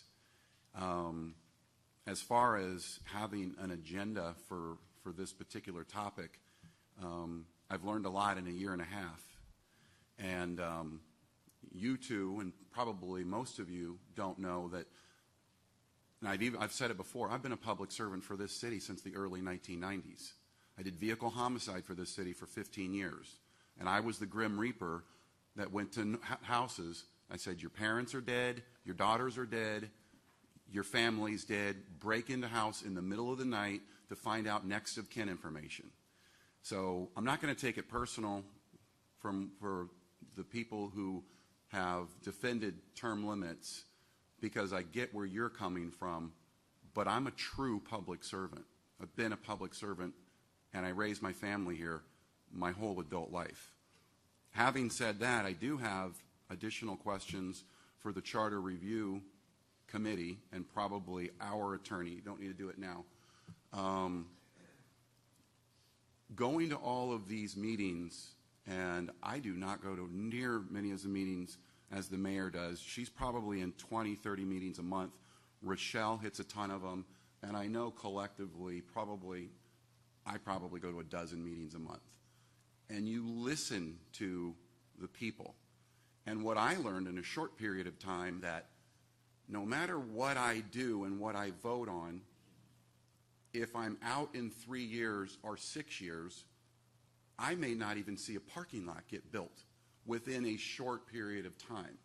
Now, I'm not really one to go against the will of the voter, but I, as a council person, whether I get elected or not, really doesn't make a difference. I can do better for this city, not being a career council person, but I can do better in 9 years than I can do 6. Whether you guys agree with it or not, it's your choice. I want to address something that's not being said by anybody. The charter or the term limits people really, we're not going after, I don't know if the intention of the term limits was meant to be a lifetime ban for everybody. And I don't think it was brought up in court like that. I don't know what's fair and what's not fair. I don't know if 3 years is enough. To me, I don't think so. Do I think a lifetime ban? I don't know. Can we try and put it on the ballot like that and discuss that option? Because I believe that the Term Limits Committee, and I mean no disrespect to anybody, and I'm not using personalities, wasn't about us five, it was about the previous five.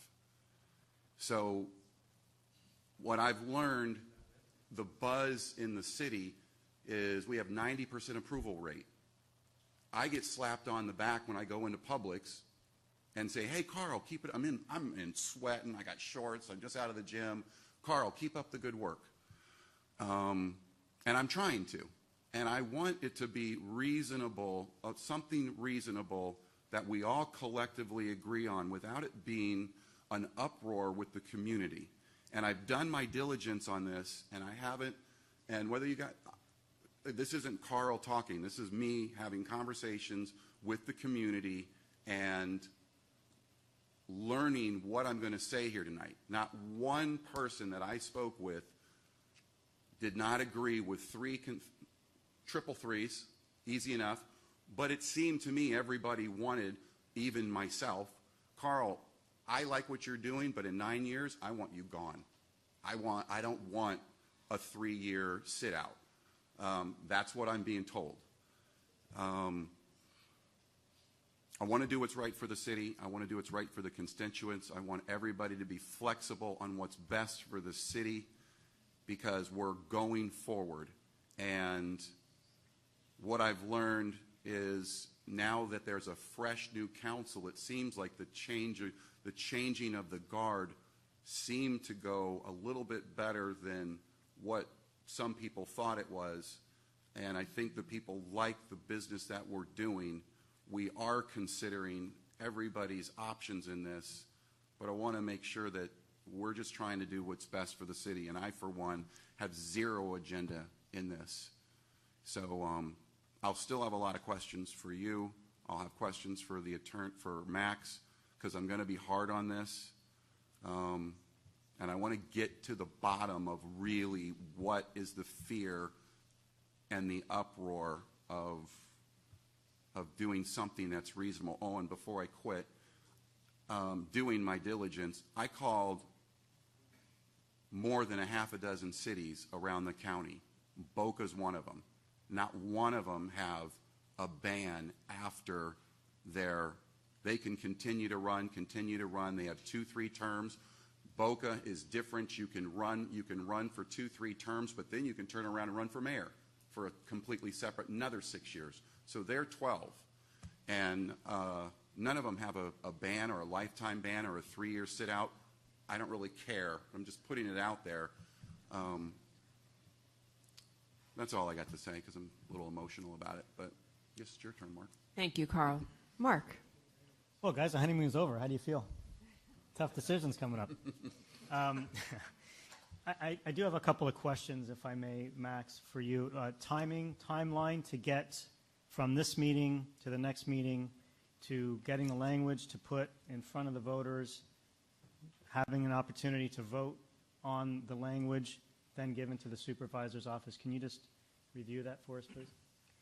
Well, if I'm directed to craft ordinances to put questions before the voters for a referendum in March, we'd be bringing it back to you in December for a first reading, and then first readings, it would probably be multiple ordinances. If you have multiple questions, I would probably break them out into separate ordinances. And then you'd have first reading in December, second reading in January, so that it could make the supervisor of elections timeline. And the reason just so you all understand, it's a little beyond your question, but the reason the March timeframe, our March election was chosen is because the supervisor of elections, who does conducts our elections by agreement, won't allow municipalities to put referendum ballot questions on November ballot anymore. And she doesn't like to do it in August. The reason being, her justification for that, and if you're all welcome to contact the office if you don't believe us, is that if you look at the August elections, there's a lot. It's a big ballot. It's monstrous. And so she doesn't like doing municipal questions. You have 40 municipalities in the county, and if they put questions on the August ballot, a primary ballot, it ends up adding significant number of pages to the ballot.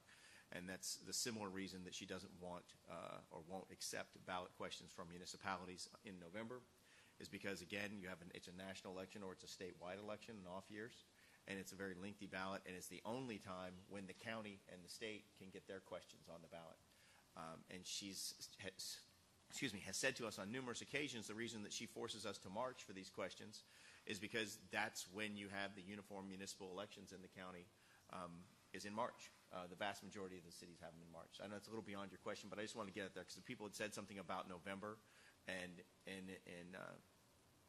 in the defense of the council, I wanted to say that so that it was not a decision that the council has made or is making because it's some type of opportunity to bait and switch or push it somewhere else. It's because that's the only dates that we're allowed to put the questions on there. Well, and I mentioned before, I did call and spoke with Susan Booker, and she emphatically said, no way November. Highly did not recommend August because of the length of the ballot. I do not want to have the city sue the supervisor of elections in order to force her to put it on a November ballot. It's not what we're going to do. March is the time for municipal elections, and we wanted to make sure that this charter review questions were presented to the voters before the first two members of our council that took office are facing re-election, so they know exactly what they're having. So there's no, there's no other option we have. So for anyone to think that we're trying to slap this on the back door, I think is not true. Look, we're people like you. We're people like you, okay? We ran for office, and we were elected because of term limits, and we are here because you chose us to be here. I have, like Carl says, I have no agenda. I've got a life that I really like to live. I choose to do this, and I'm grateful to be here with all of you because there's a benefit, I think, to having people with different backgrounds and different lifestyles that can represent the city in multiple ways. When we were running for office, when we were talking to residents prior to Election Day, there was a long conversation with multiple people at every single forum that we went to about the charter. And we all would say that we think that the charter needs to be revised. And every single person we spoke to was in agreement with that. And everybody that we spoke to, at least I spoke to, was adamant about maintaining term limits, but there was open for discussion. So if we chose to come up here and chose not to put together a charter review committee and do nothing, then we're not doing what the residents asked us to do. So we thought, as individuals and as a council, to find 5 people of our city who put in their names as the city would for any person that wants to serve any capacity in the city, to volunteer their time to come up and serve as a resident of our city, to come up with recommendations. And that's what they did. And we're really grateful that they did because I respect all 5 of those people. I spoke to everybody that applied, and we chose 5 people, and I think everybody was pretty happy with the 5 people that were chosen. So tonight is the first night that we have, as a council, have an opportunity to sit here, talk with you, talk amongst ourselves in the sunshine about what those recommendations were. We're not making decisions tonight, and there's no way I'm going to sit up here and tell you that I'm going to do this, I'm going to do that. That's not what this is about. This is about listening to people and taking their opinions. And there's 25 people in this room that have an interest, and there's 50,000 people in this city, 30-some-odd thousand voters, all of which have an opinion, some maybe stronger than others. So I don't want to get caught up in whether or not this is about me spending more time on this council. It's not about me, and it's not about any of you. It's about the city and what's best. So I don't want to start a back and forth and an argument about what I think is right, because it's not about that. I do want to make sure that when we come back next time that we have specific language that we can present to each other and to you, telling Max, what we think should be written. I firmly think that we need multiple questions, one on term limits, obviously. And look, if people don't want to change the term limits, they won't. They'll just say no, and then it stays the way it is. But multiple people in this city had asked us to talk about term limits. So it's almost disingenuous for us not to bring it up, especially when the 5 members of our residents have talked to even the people that authored the original term limit agenda, and they've come up with the same kind of recommendation. I think we need to make sure that we talk about any way that we can avoid people gaming the election cycle, making sure we have qualified candidates that are going to be on the ballot. I don't want to see people jump in and jump out. Plurality is certainly a way. There's arguments both ways. I think that should be a separate question. But if anybody is going to run for office, and if anyone's going to sit and put their name on the ballot, and if they choose after they qualified, after the qualifying date, that they don't want to run, then their votes should not count just because they're trying to play the game of ruining an election. So that's one thing that I want to make sure we have language on. There's a couple other items that I want to make sure we have. Obviously, the cleanup, I think, is something that should be its own separate question because it ultimately has to be done. And one thing that hasn't been talked about here yet, and I'm surprised it hasn't come up yet, but the city manager's residency status. Obviously, it doesn't affect our own city manager. He lives in the city. Going forward, I don't think you're going to live forever on. I don't think any of us will. So ultimately, there will be a new city manager coming on board sometime. So should we discuss city manager residence? And if we do, I mean, maybe we don't even want to bring it up. I don't know. But that hasn't been brought up. It's not on a recommendation sheet here. It was discussed with the Charter Review Committee. I don't know if we even want to discuss it or not, but certainly it can come up at the next meeting. So we're all here to listen. I don't have an agenda. I want to make sure that we do the right thing. I don't like the people coming from out of town saying that we're doing the wrong thing when they don't even know what we've done because we haven't done anything yet. So we're here with you. We're here to try to do the right thing for the city, and we will. Thank you. Can we note that people that came out of town are no longer here? Yes, the people that were from out of town have now left. 4 years ago, I was at a golf tournament playing and supporting the veterans. And yes, I'm a golfer, by the way. And the council was there, and they were discussing the fact that in several weeks, term limits were going to get voted on, and probably there'd be a majority of people that would vote for term limits. And their question was, I wonder who will run. And I went like this, I will. And then I went, oh, who said that? And it was me.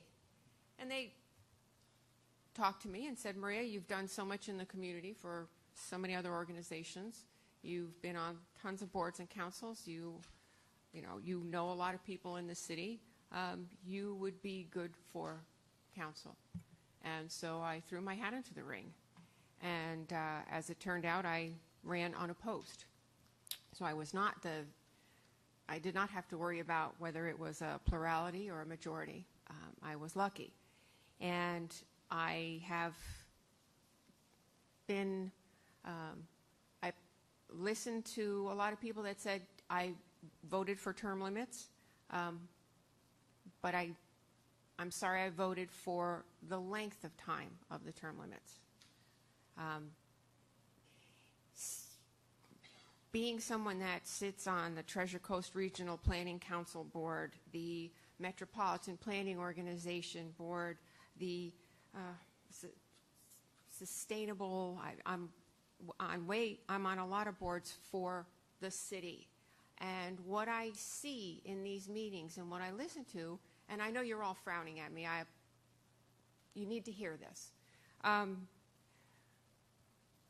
We are going to make decisions, and I said it earlier, that take a long time. And 6 years is not enough time for us to do our jobs that you voted us in on effectively. And if we are only here for 6 years and you get another crop of people, and in 5 years from now we're in the same situation where the longest standing council member has 1 year's worth of service and the rest of us don't know where to find the bathroom, it becomes a little difficult.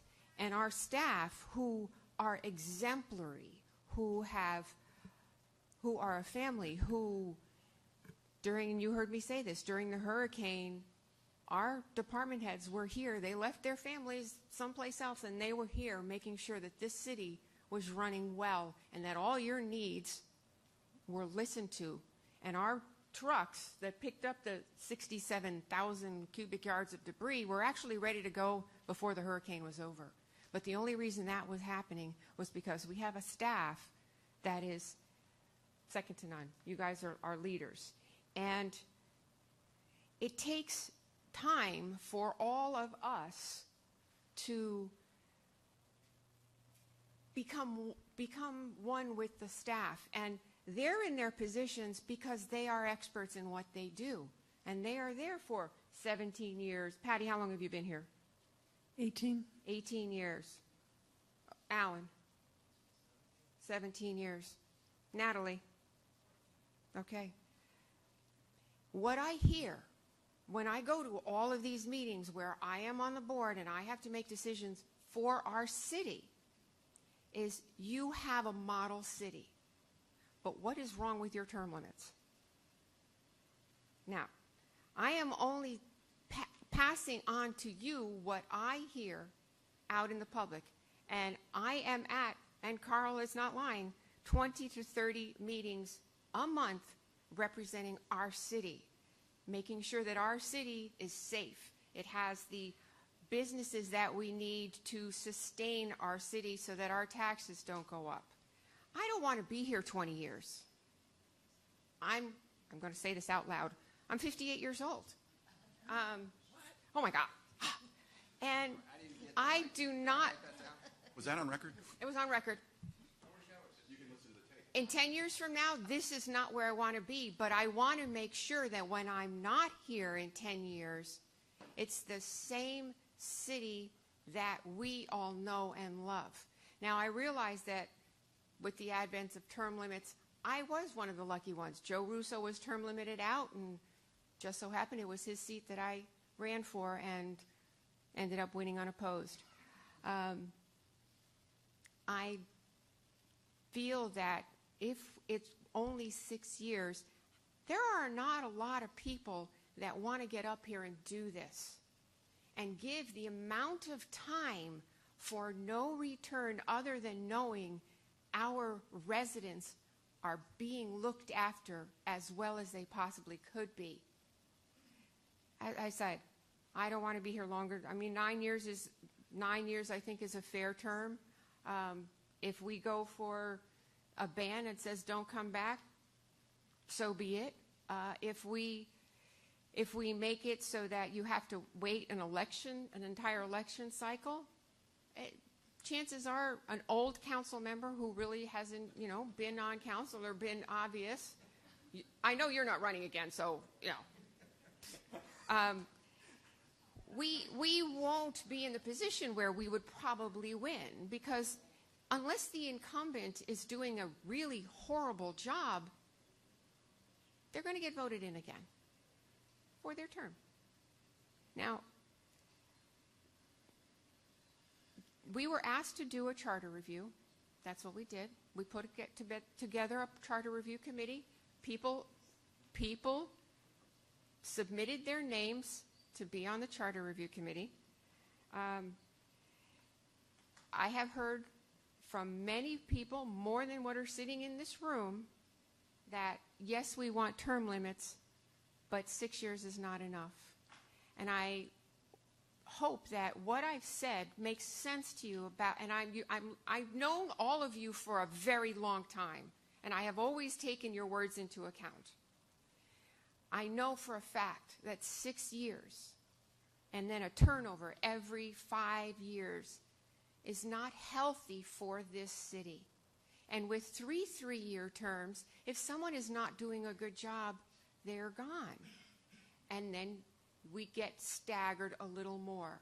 The way it is right now, it's not, we're not staggered well, but that's just the way it is. I don't know how we change that. And we can't have an election every year, because then we're passing that tax dollar onto our taxpayers, which we don't want to do. Plurality is another thing of trying to save money for our constituents. So this is, we're not drawing a line in the sand, but we're asking that people realize that to really get a job done in 6 years is a very difficult thing. If you want to continue living in a city that affords you the quality that we have in Palm Beach Gardens. I think I've said my piece. So, we had questions, I believe. Well, it's 9 o'clock. And for those of you that don't know, I'm running a huge charity golf tournament tomorrow where I'm probably going to raise $150,000 in a day, give it all to kids. So I'm a little wired right now. Probably won't sleep. But questions. Who has questions? Mayor, I just want to comment on, we weren't just asked to do a charter review. It's in the charter that we have to do a review every 5 years. And that's going to stay. It's our obligation to do it. So this wasn't something we asked for. It was what we heard from the voters. So, yes. I have a quick comment. I just asked the city manager a question about the next council meeting, if it was going to be a short agenda or a long agenda. I want to make sure that at the next meeting we will obviously probably have a lot to talk about. So if the next agenda is not going to be overly burdensome, then we can certainly take care of this business at that time. I just want to make sure that there's plenty of opportunity for discussion, and we're not going to run until 11:30 at night. We do have business actually to attend to this evening also. So if we have some quick questions from the council, we can ask that of the committee. Carl, you said you had questions. I got a couple. Brian, how did we come to a 3-year ban or sit out or whatever we're calling it? How was that? What happened and why that 3 years? So the first thing I did is I spoke with Mr. DeLoey about that because I was confused by it and how it came up in the 4th DCA and my own reading of it. He had mentioned to me that it wasn't the intent to have a lifetime ban. And so we started talking about, so I brought that up at the next meeting. And we started talking about what is right. Was it one term? Is it run next? And basically the discussion between everybody of how long and it's interesting. We talked about 4-year terms and 3-year terms, but at no time did we actually care on the ban issue whether it was a 4-year term or a 3-year term on a sit-out. We all felt like one term was, whatever that term was the right thing. But it became a discussion point on should it just be a year and then you could run for another seat, or should it be lifetime? Everybody sort of agreed that lifetime didn't make sense in a small city like ours. But, with that information, we thought that the one term would allow the incumbent to sort of gain against the former name. So you wouldn't have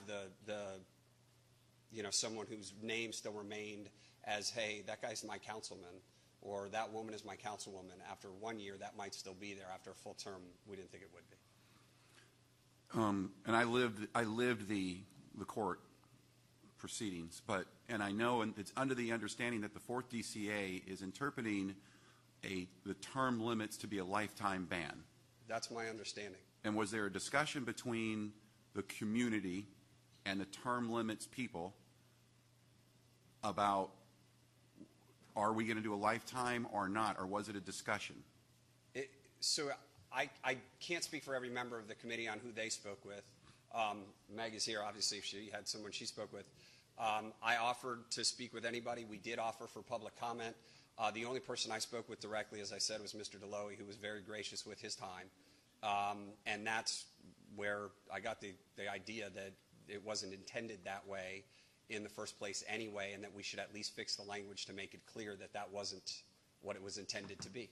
Do you know, did yourself or Meg, you're sitting here, do you know if you guys collectively, like we do, we bring our discussions to the community at large, and did you have discussions outside the Charter Review Committee within your community to get more feedback from what people may want or may not want? So, yeah, I'll speak for me. I've lived here for a long time, not as long as many and longer than some. And certainly I did talk to the folks that I know. I spent an absurd amount of time at the soccer field or at the lacrosse fields. And certainly we do talk about that. I've talked to the folks that I know, my friends, the people I do business with. So yeah, the issues did come up. And the public comment outside of the Charter Review Committee meetings gave you opinion on what direction to go and what to bring up? Well, yes and no.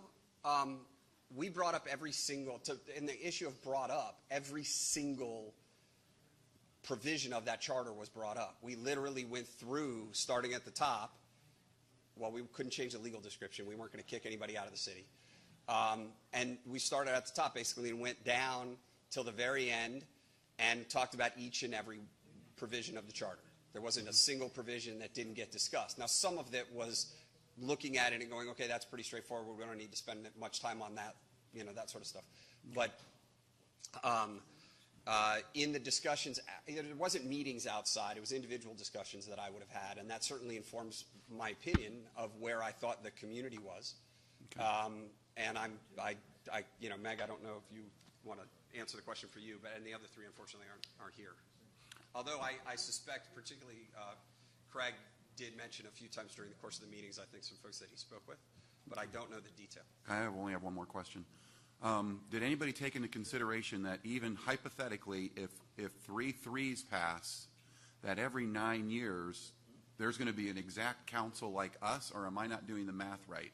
We're going to have a council every 9 years at its minimum that could be in its infancy.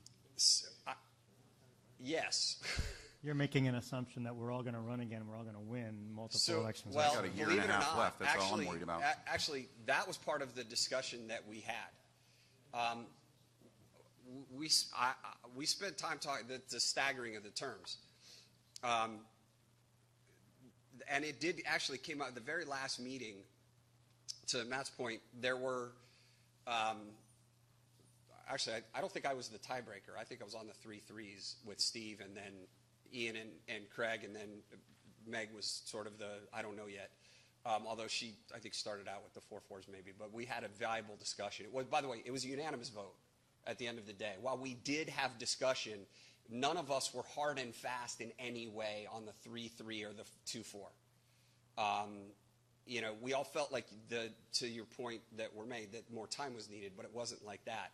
So in that discussion, we actually talked about the staggering, and one of the things that came up, and I tried to do the math, and I grant you I'm a lawyer, so math is not my thing. I could have gone to my 12-year-old. He's really good at math. But we couldn't figure out how to do it without either extending one of your 5 terms, removing some from one of your 5 terms, and once we had to start talking about you, we didn't want to do it. Right? Individual names came up. It's not about us. By somebody. Correct. And so we didn't want to make it about you. We felt like one of the things that came up in that 3-3 versus 2-4s is that there's a better opportunity to get the stagger. But we couldn't figure out, actually, either way, how to do it without having to change elections and change terms. And, as Mark said, maybe one of you doesn't run, maybe one of y'all loses, maybe it's not now and it happens in another period of time. And that ends up staggering itself. I don't know, but that's it felt like, and I think it might have been Dr. Lee. I don't remember. It might have been one of the committee members talked about the fact that it may be easier to get to staggering if you did the 3-3s. So that's how that came up. And the only thing I have to say, I appointed Steve Matheson, and one of the reasons, and I had talked to other board members while they were in their applicant stage. Everybody that I spoke to were term limit supporters.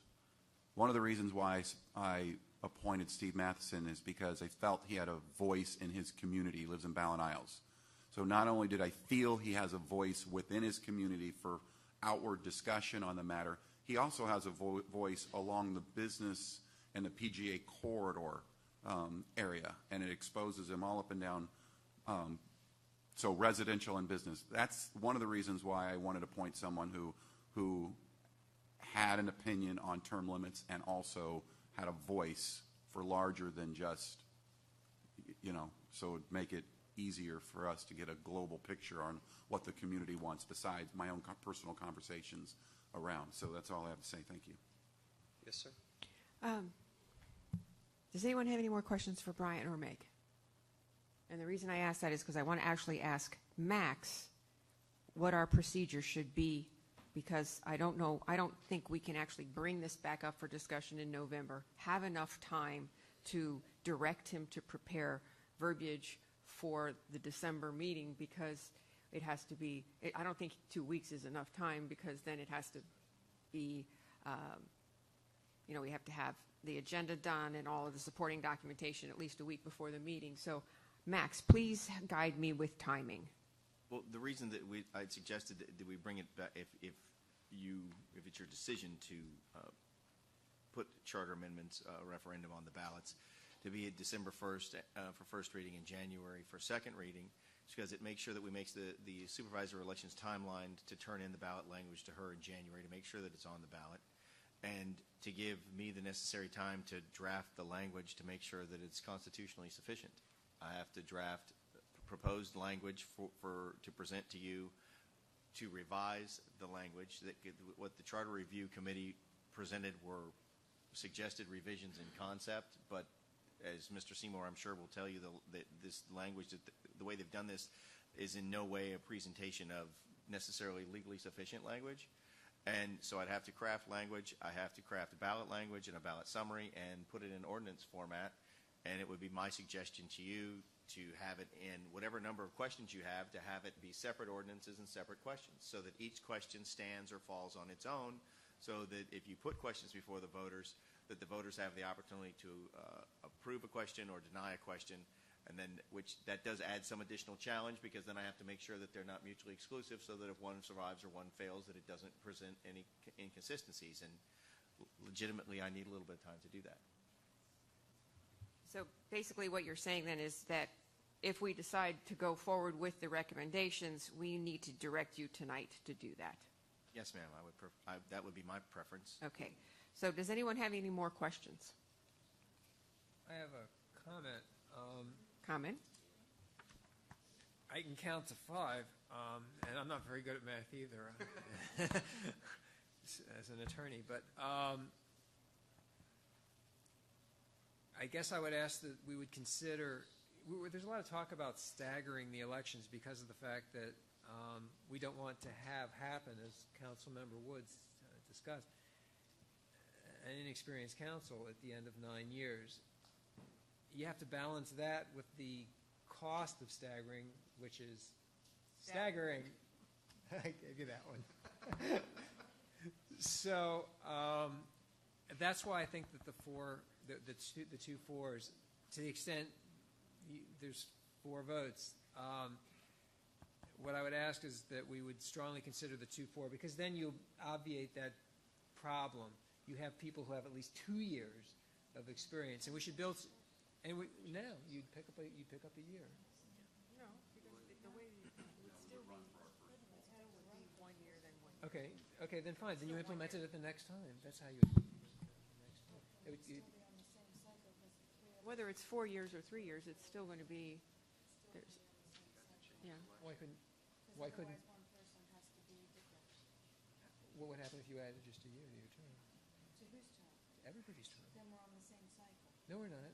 Please use the microphones. Use the microphone. I'm sorry. Then we'd still be on the same cycle, 3 and 2, if we added a term. It doesn't change the when you cycle. come on the same cycle, the way it would work is that their cycle would be pushed back 1 year, and your cycle would be pushed back 1 year. I don't think any of this But it that going doesn't forward can stagger. affect anybody that's seated. Seated, right. Why? What I'm saying is, it would mean those of us, we all got seated as 3 years. So in 3 years, we have another election, and then that it would be 4 years. And then, Why would that be? Why couldn't you amend the charter to add a year? I've been told that the voters are pretty happy with the way we're handling matters. To the extent that they just vote and elect us and choose to do this, then you'd pick up a year. It would also give everyone a chance, who's sitting here on the dais, a chance to either serve during the course of a 4-year term as mayor or vice mayor, which would be a side benefit. But the way you would do it is you would do, if you just choose to put this on the ballot as a compromise measure of what I can get, I would strongly suggest the 4-year terms, and that way you don't have the inexperience. You have at least 2 years of experience by 2 of the members of council, and the next year it would be 3. And you don't have to make it depend on the personalities who sit up here or whether we choose to run or don't choose to run. You have to build a mechanism into the system that moves on as time goes by, and that's what the charter is. It's a constitution. You have to build mechanisms into it to protect the city. That's number one. Number two is, as far as the balloting, if we're going to ballot this, I believe it should be when people are actually going to come out and vote. And since we can't do it in November, but we can do it in August, and I think that we should do it in August. She won't allow it in August. She will not allow it in August because of the size of the ballot. No, it's not that she won't allow it, it's that she will not prefer it. But to the extent She said she won't do it. Well, I why don't spoke to you her call too. her and ask Yes, her? she because told me she would not I do did it. call her, and she was. Well, I mean, she if said. if a city wants to do it, I doubt that she's going to reject it. And you should do it when you're actually, well, whatever. The bottom line is, Patty can answer to that. the bottom line She's is already that asked. August is when people are going to actually be at the polls. I think it should be at a time when more people are at the polls. I think we should make that request as a city and see how it goes. It's, well, I was going to say, don't people vote in March? Yeah. No, but the people who are going to be voting on the primaries this year are going to be A voting. lot of people are out of town in August. They're not even here. All right, so But they're not here. Yeah, but they'll be voting in August.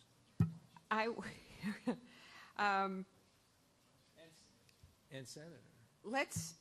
Max, I'd like to, from the council, I'd like to get a motion to have Max prepare the language. And because we have 4 items that were suggested, and it sounds like we might have some differences of opinion on some of these, how about if we do them one at a time? So, Max, so may I have a motion? How do I? Well, may I help? Please. If I can help.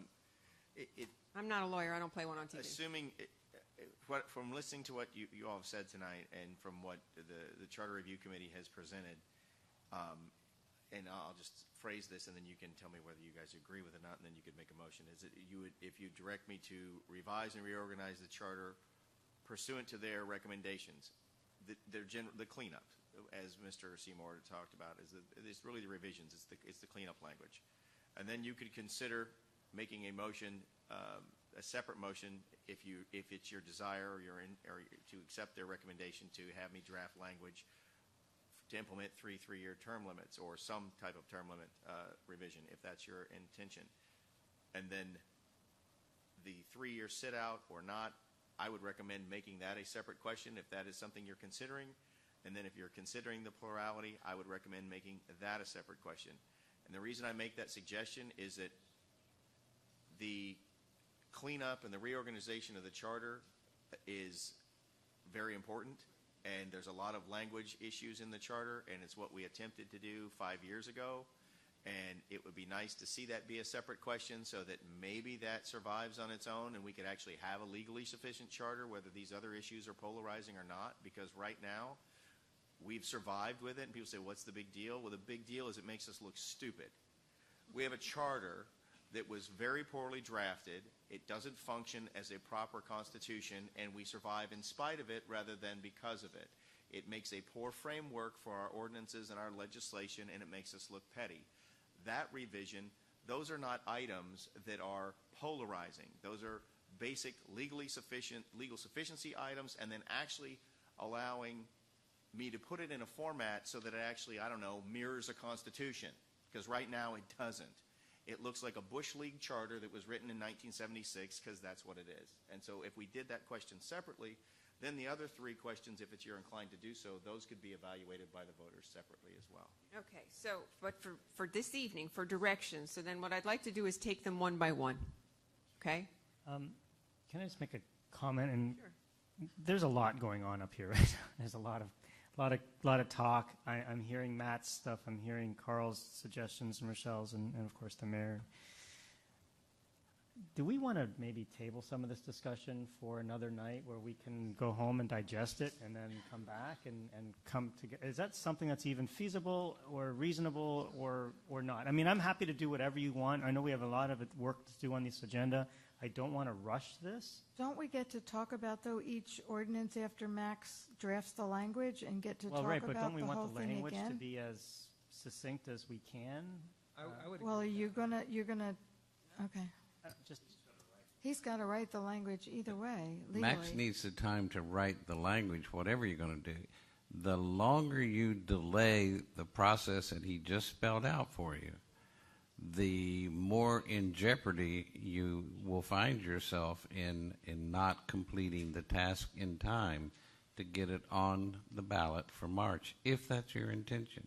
No, my intention is to make sure this gets done the right way and to get done in a timely manner. I'm just thinking, boy, there's a lot of stuff that we're talking about.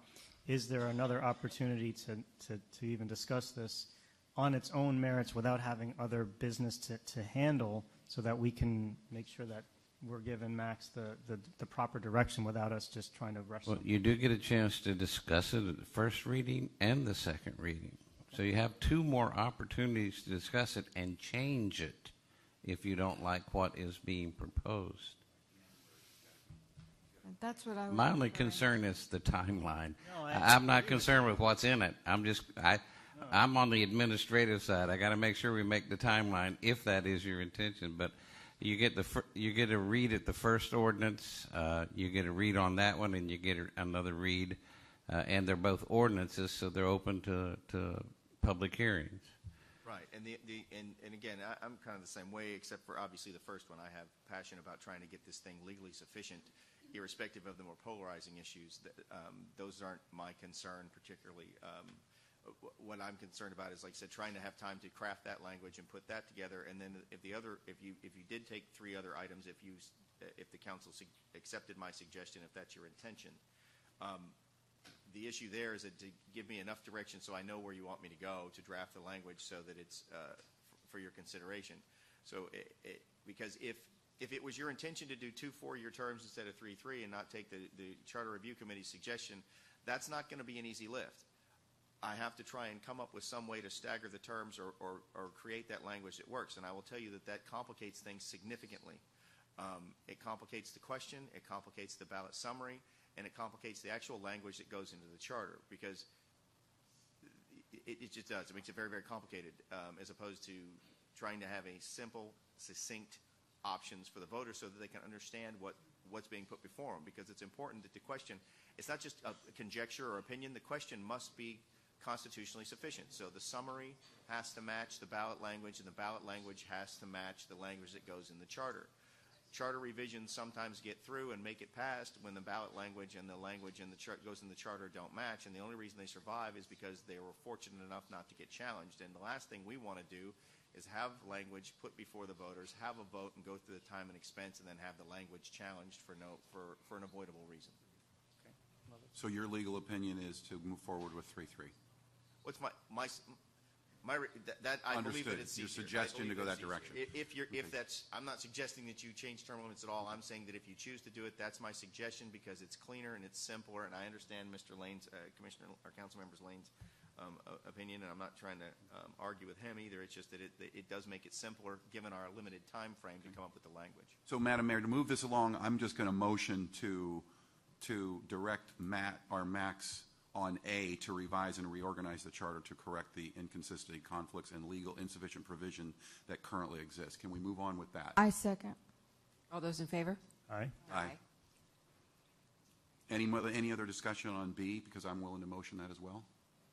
Madam Mayor, ask Max to ask the ballot language, ask the voters if they want term limits to be limited to 3 3-year terms. May I have a second? I'll second that. All those in favor, say aye. Aye. Aye. All those opposed? Nay. Thank you. Motion carries 4-1. Next.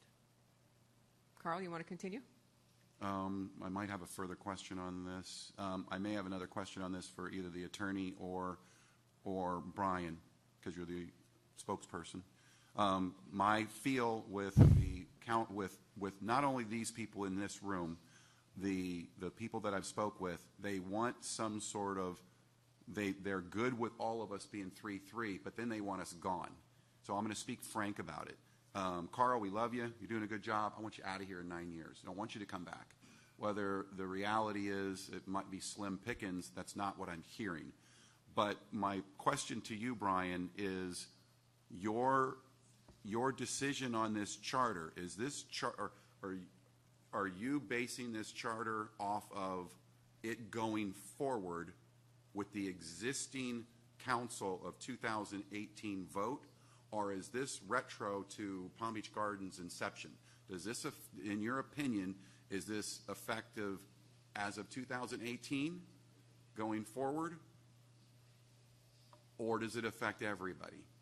Because if here's, I think I understand your question. I know I can't put it out legally. So it's effective for when it is voted in, if it's voted in. So it's an effective.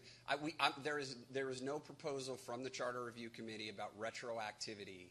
Okay, so in other words, this charter, as it's written, or as you're suggesting to the council, affects the current council going forward in the future. Correct. And the previous council will be under their specific charter and the opinion of the 4th DCA. No. Okay. Well, so well, it's a question I'm getting. So okay, Well, so here's I mean. Sorry, I'm asking the hard questions. No, but I it's gotta not. get it No, done. it's not a problem. No. It's a legal. What I was going to say is it's a legal question as to the application of the language that we proposed. And Max will give you your legal advice, because even when I actually do my actual job where I know the law, you take his advice anyway. I understand there's a legal snafu if we're treating a group differently than another group.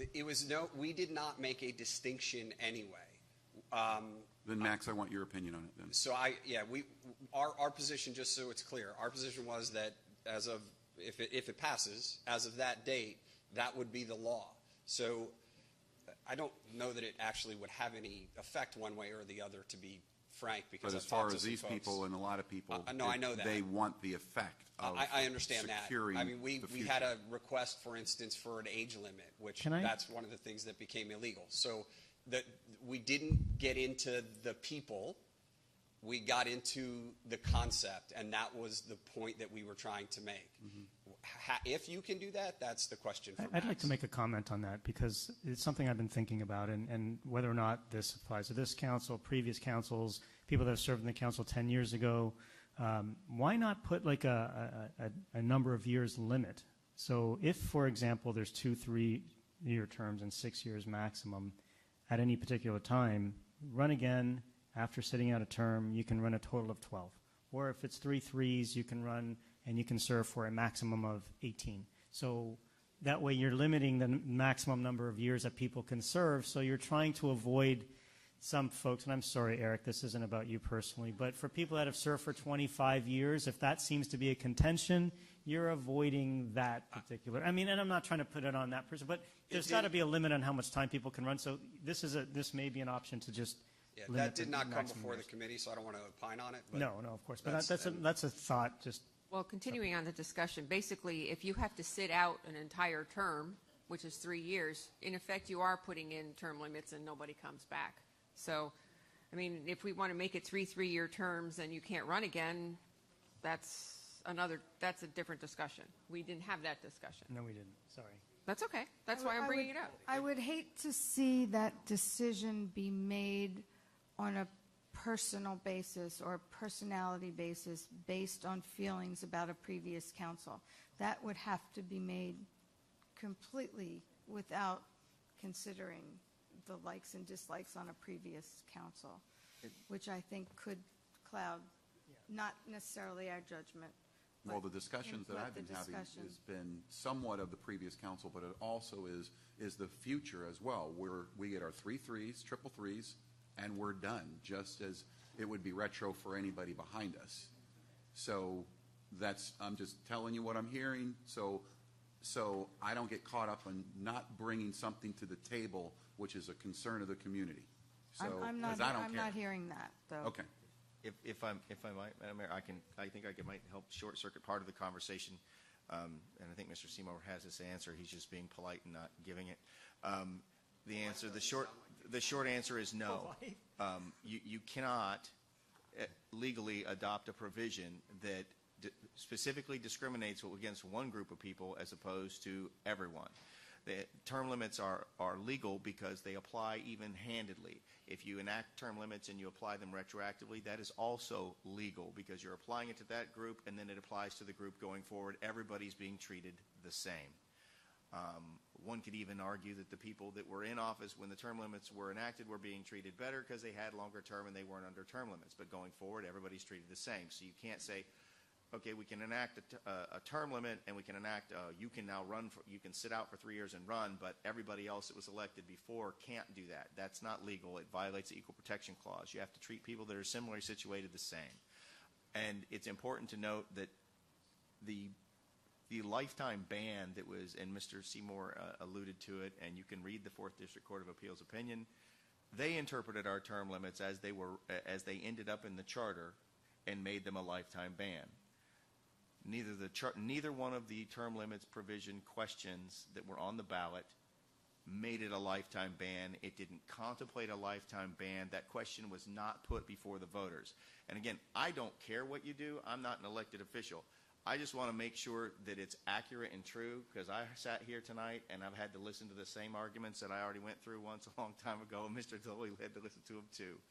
And there's truth and there's not truth, okay? And the truth is this fiction that the voters voted in a lifetime ban is just that. The voters didn't vote in a lifetime ban. Even if they walked in the poll and that was what was in their head, that's not what was on their ballot. And James is sitting out there, and I'm sure he would admit it if he came up to the podium. Even at the trial, he even argued, said, no, that wasn't the intent, and said you sat out for a term, then you could run again, even though it wasn't in the language. It was never intended to be a lifetime ban.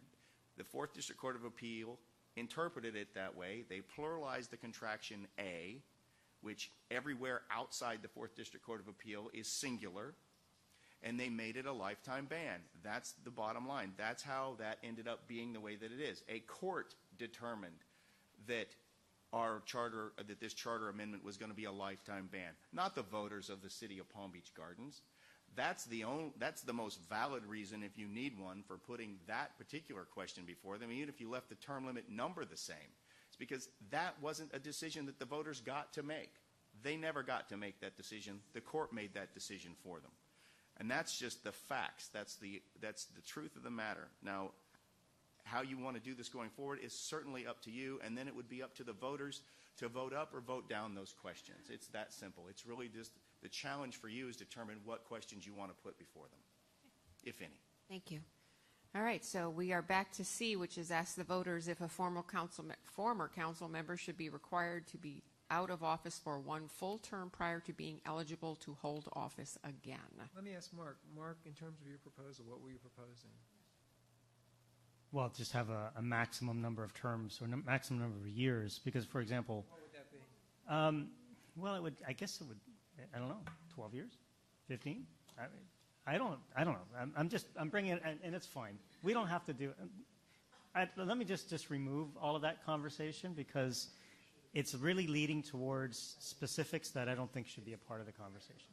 So we can remove it. My only thought is that now if three-year terms succeeds and someone can run again, then for anybody that didn't fill a full 9 years or three-year terms, is that person eligible to run again, yes or no? Yes. Thank you. That's it. Thank you. All right, so Madam, I have concerns of this particular, but I'm not going to take the time. I want to make sure that we respect the voters' education in this, and I think we should turn it over to the voters to vote. So I'm going to motion to move C for that particular thing that you've already quoted. Ask the voters for former council members should be required to be out of office for one full term prior to being eligible to hold office again. I'll motion to move it. Do I have a second? Second. All those in favor? Aye. Okay. And D, the last one, ask the voters if our method of election should be changed from majority to plurality. Do I have a motion? I'll make the motion. And do I have a second? Second. All those in favor? Aye. Aye.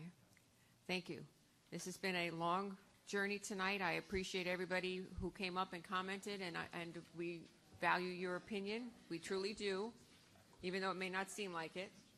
but we do, and I'm glad that you were here. And on that note, Madam Mayor, if I might real quick, just before everybody leaves, I just want to make sure that you understand that I am aware of all the things that you guys have recommended here. I'm aware of the potential for gaming and things like that. I've already thought of all that when I read the Charter Review Committee's suggestions. So rest assured, I'm going to draft language that I bring back to you so that if the language for, like if a voted in a plurality, I will have language in there that includes in the language that would go in the charter that would preclude people from getting, bogging down a ballot and getting people to run and then pulling off. So I'll have language in there that says that if they resign after the ballot's been printed, that their votes won't count. We'll give direction to the court so that it's clear, so people can't game it.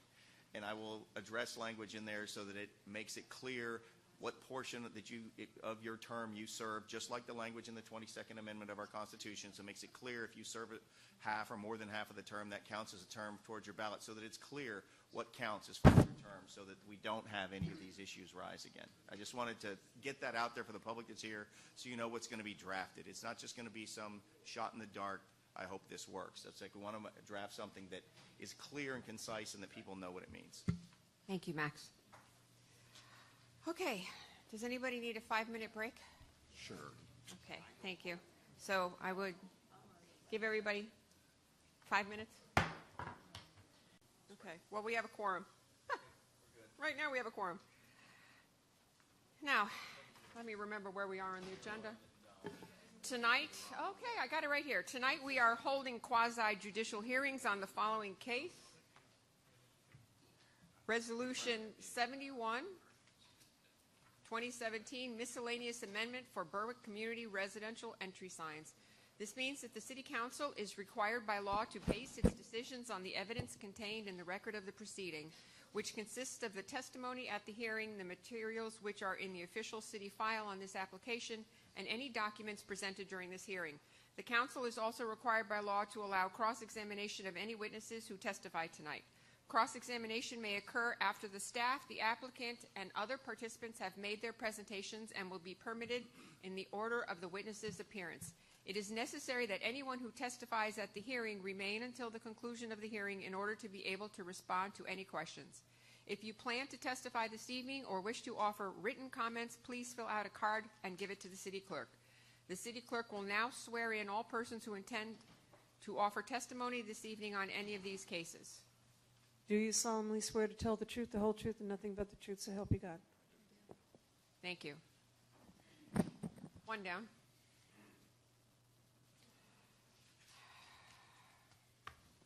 Okay, so we are actually at Ordinance 22. Ordinance 22. Patty, would you please read the ordinance? Yes, ma'am. An ordinance of the City Council of the City of Palm Beach Gardens, Florida, amending Chapter 78 Land Development at Section 78-159, Table 21, Permitted, Conditional, and Prohibited Use Chart, and adopting new note J73 to Table 21 in order to add medical marijuana treatment center, dispensing facilities to the list of prohibited uses in all zoning districts. Further amending Chapter 78 at Section 78-751, Definitions, by adding the new definitions marijuana, medical marijuana treatment center, dispensing facility, providing that each and every other section and subsection of Chapter 78 Land Development shall remain in full force and effect as previously adopted, providing a conflicts clause, a severability clause, and authority to codify, providing an effective date and for other purposes. Thank you. I'd like to open the hearing. Has anything changed since the first reading? Good evening, Madam Mayor. There have been no changes since first reading. And so I do have one card on this. Richard Prizer, are you still here? Thank you for being so patient, Richard.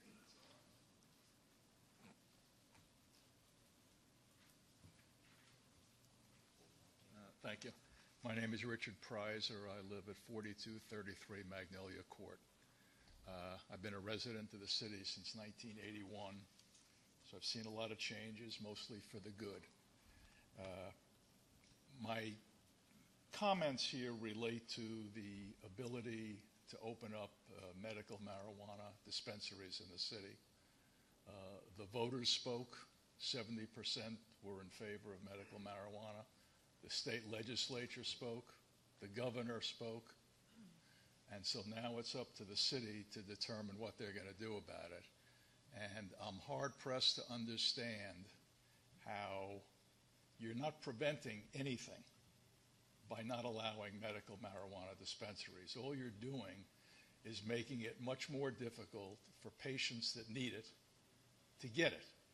They either have to drive further or they have to do something by mail, which is not the most secure way of getting medication. So the point of my comments is I would ask, I would plead, and I would recommend that you reconsider your position on this topic. If there are problems, and I will tell you I had the opportunity to be out west this summer, visited a number of the dispensaries in other states, especially in Colorado. None of them have had any problems with the community, with people robbing them because it's a cash business, or with the neighborhoods in general. It's been a smooth transition. Nobody even pays any more attention to them than they would to any other retailer, quote unquote. So I think that to say that you want to wait and let the state get their regulations in place and then to wait for the county to get their regulations in place and then you will decide, it's ridiculous. It's absolutely ridiculous. If there are problems, you can deal with them. You dealt with pet stores where there were puppy mills and you shut them down. That's fine. Nothing wrong with that. And there's no reason why the same general concept can't apply to these dispensaries. So those are my comments. Thank you very much. And I apologize. Did anyone need, we did not need another presentation, did we? No, I just would ask the chief to address the issue of some information he might have found from other places and Okay, but where there are let dispensaries. me close the public Oh, hearing. we got the public, right. Which I'm going to do Gotcha, now. And I'm going to get a motion and a second so we can bring it back for discussion. So may I have a motion, please? Someone make a motion? Yeah, I'll make, I've got to get I'll make a motion. Okay, and may I have a second, please? second. Thank you. Now I'll bring it back for discussion. Rochelle. Chief Stepp, could you address some of the issues with respect to safety? Yes, Stephen Stepp, Chief of Police, for the record. A few points that I'd like to make is one is regardless of the state law, marijuana is still illegal under federal law and is classified by the DEA as a Schedule I controlled substance because of its high potential for abuse. There's currently no accepted national standard for the use as a medical treatment. The FDA has not recognized or approved the marijuana plant as medicine. Storefront dispensaries are usually not medically controlled or monitored by physicians. Having a doctor's prescription for medical use does not prevent abuse and diversion into criminal enterprise, as seen in the pharmaceutical pain pill mill epidemic that we recently went through. Doctors wishing to prescribe need only take a certification course that can be completed in just a couple of hours. Fake identifications and prescriptions are expected, along with abuse by minors, making enforcement actions very difficult. Storefront dispensaries may become a magnet for crime. Storing the marijuana on site and often conducting cash transactions to avoid federal banking regulations has a serious potential to increase robberies at or near the dispensary and burglaries to the business, leading to increased law enforcement costs. The proximity of schools, daycare centers, parks, and nearby businesses that may suffer from increased loitering and the fear of crime may have a negative impact on the quality of life for our residents and the economic impact for businesses as well as property values. Infused products such as candy, lozenges, and baked goods are easily diverted to minors. The latest thing I've just recently heard is they're making gummies and teas out of it, which is easily diverted to children. And lastly, and I think this is a very important point, medical marijuana can also be delivered by dispensaries and is allowed by the Florida law directly to people with prescriptions. Therefore, the need to have them located in the city would be negated by having delivery directly to their home. That's what I would have to add. I have spoken to some law enforcement officials from Colorado, including Chief White from, forgetting the city, the largest city in Boulder? Boulder? No. Denver? Denver. Chief of Denver, along with some of their commanders there. And they believe that it's had a significant negative impact on them. Other than that, just what we've read and seen. Thank you, Chief. Thank you. Okay, does anyone else have discussion? Yeah, a little bit. Due to the expediency that we needed at the September 7th council meeting, which was the night before Irma, the council really did not get a chance to discuss this issue at all. And I feel that the residents should understand, at least from my perspective, why I came to the decision that I came to, since we didn't have a chance to talk about it. On August 6th through the 9th, I am a pharmacist, and I attended the Florida Pharmacy Association conference in Sandestin Beach. Two of the most important topics at that conference were medical marijuana and chemical adventurism. That relates directly to the overdose epidemic that we're seeing in the country and the county. Then on August 16th, I attended the League of Cities meeting in Orlando. It was a 4-hour conference on the implementation of Amendment 2 dealing with medical marijuana. And it was an excellent program sponsored by the Florida League of Cities and the Center for Municipal Research and Innovation. The topics at that conference covered a complete synopsis of Florida medical marijuana law, a history of medical cannabis, qualifying medical conditions, healthcare providers, and a state registry, presentations by 4 medical marijuana treatment centers, municipal issues associated with the implementation of Amendment 2, issues from the municipal and Florida employers' perspective, and there was an establishment of the Coalition for Medical Marijuana Research and Education, and existing research on the physiologic and medical effects of cannabis. I look at this issue from 2 perspectives. One as a healthcare provider, and one in my role as city council member to protect the best interests of the city. From the healthcare side, there are more than 100 million Americans that suffer from chronic pain. 5 to 8 million of these patients use opioids for long-term pain management.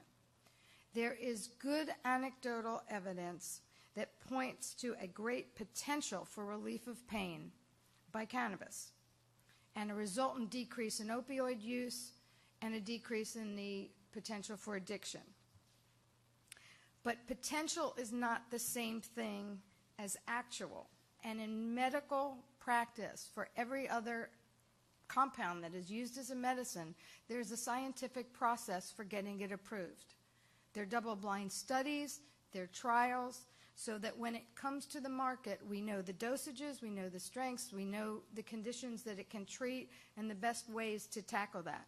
Because this has been a Schedule I substance on the narcotic registry federally, the funding and the availability for those studies did not exist. The state of Florida did put together the Coalition for Medical Marijuana Research and Education. Studies are starting. There is evidence, but we don't have a lot of it yet on the specifics. The other part of it, from the council perspective, this attempt by the state, the particular law that the state passed, it's Senate Bill 8A, is another example of usurping home rule. By passing it the way they didn't allow any flexibility for the cities to regulate the dispensaries in their cities. It's an all or nothing proposition. If you allow one dispensary then they're all fair game. You can't say where they go. You can't say how they operate. So they really tied our hands on our ability to regulate this industry, which is a cash industry, because it's federal schedule. Banks cannot take the money from this industry because they're FDIC insured. There's only one bank in the state of Florida, the Green Bank, that is allowed to handle this cash. So you have well-meaning patients coming with cash to a facility that we can't control its location, handling marijuana in that location with lots of cash, and they have to get that cash to the bank. It creates, as the chief had mentioned, safety concerns. Chief Breyer also mentioned concerns. They spoke to us, as I mentioned. The way the security for these facilities is with the barriers and the barbed wire and the doors that buzz you in and out, there's safety concerns about if something should happen inside, getting in, or getting out if there were an emergency in one of these facilities. I can tell you they look like high-end jewelry stores. They don't look like medical facilities. The products are out on the shelves, and you come in and there are fancy chairs and all for you to sit on, and the people that sell it to you or promote it to you are not physicians or pharmacists or medical professionals, and the way the state of Florida is operating right now. So because of the safety concerns, it was my decision to support Ordinance 22. That doesn't mean it can't be revisited, and when the state, and I understand it is coming up before the state again, there are a lot of cities that have issues with this law, that some of these situations will be rectified, and then we can go back and deal with the resolution or the ordinance again. Well, when I see everybody turn their microphones on, I guess I have more questions. So, Matthew, I saw you hit yours. Carl, you said you had some comments? I support my counsel. I'm on this one. I don't have nothing to say. Mark? Well, I know it's late, but look, and I completely respect Rochelle for saying what she said, Councilman Woman Lit. The beauty of this council is we have so much variability. You know, I'm an optometrist. I treat glaucoma. I would never consider treating glaucoma with cannabis. I don't think it's necessary. But I do have a number of patients I've learned in the past few months that have been receiving medical marijuana from a dispensary based out of Miami-Dade. Now, they have had very positive reaction to taking the medication. The way it's delivered is by a dispensary that is the grower, and they come to your home in an unmarked van, and they have to present it to the patient with the patient's medical card, and it can't be left with a family member or anybody else. Cash is transferred, and off they go. And it's a monthly subscription or prescription. It's a $25 fee to the patient for the delivery to their home, which, you know, it makes it a little bit more palatable in order to get it. So I don't think it's going to be as difficult to get it as we might think. On the other side, I'm not really as concerned about it as some people may. And I made the comment to the staff during my agenda review yesterday. I've talked to a few different people that in Lake Worth and even in Colorado, and I'm not as concerned about the risks that it poses. My concern really comes down to the fact that the cities don't have much control over what to do. I really am hopeful that and I don't put a lot of hope in the legislature as much as I'd like to, but I'd like to see them come back next year and have something better to offer to the cities. I want to support the League of Cities so that the League of Cities can be unified in their efforts to force some type of legislative change. And of course, I want to fully support our police and fire chiefs in the city to make sure that they feel that they can do what they want to do. Yes, we can revisit this in the future, and I think we have to. I think it's our obligation to, because 73% of Palm Beach Gardens residents supported medical marijuana. Now, not everybody understands the details behind it. And when I first heard that the city wanted to impose a ban, I said, what for? 73% of the residents wanted medical marijuana. And but of course, you learn some of the details, and that's where the devil's in the details. But I'd like to see if there's any opportunity, and I know I've asked, and I know that the comment will be anybody can bring up a change in an ordinance at any time in the future. But why not put a moratorium for 3 years? Allow the legislature to meet, allow the League of Cities to do what they do, and see if we want to revisit this, or future councils to revisit this in a future time. I know that's not a very popular thing to say, but I think it's something that should be brought up. It was a 51-49 vote in the city of Palm Beach Gardens. There would be no point in doing that. But 73% is a big number, and I want to represent the 73% that have a desire. Well, I would just like to say that I support the ban, and it doesn't mean it can't be changed in the future. But I do worry, and I don't want the same example as in Lake Worth, where there's a dispensary right next to a charter school, due to the city's inability to regulate zoning, because we're being told by the state, as Rochelle pointed out so eloquently, this is another attack on home rule. But as for getting the marijuana, people are getting deliveries from dispensaries, and I would believe that there will be other cities around us that will be having dispensaries. So I don't think that delivery is going to be an issue of like marijuana coming up from Miami.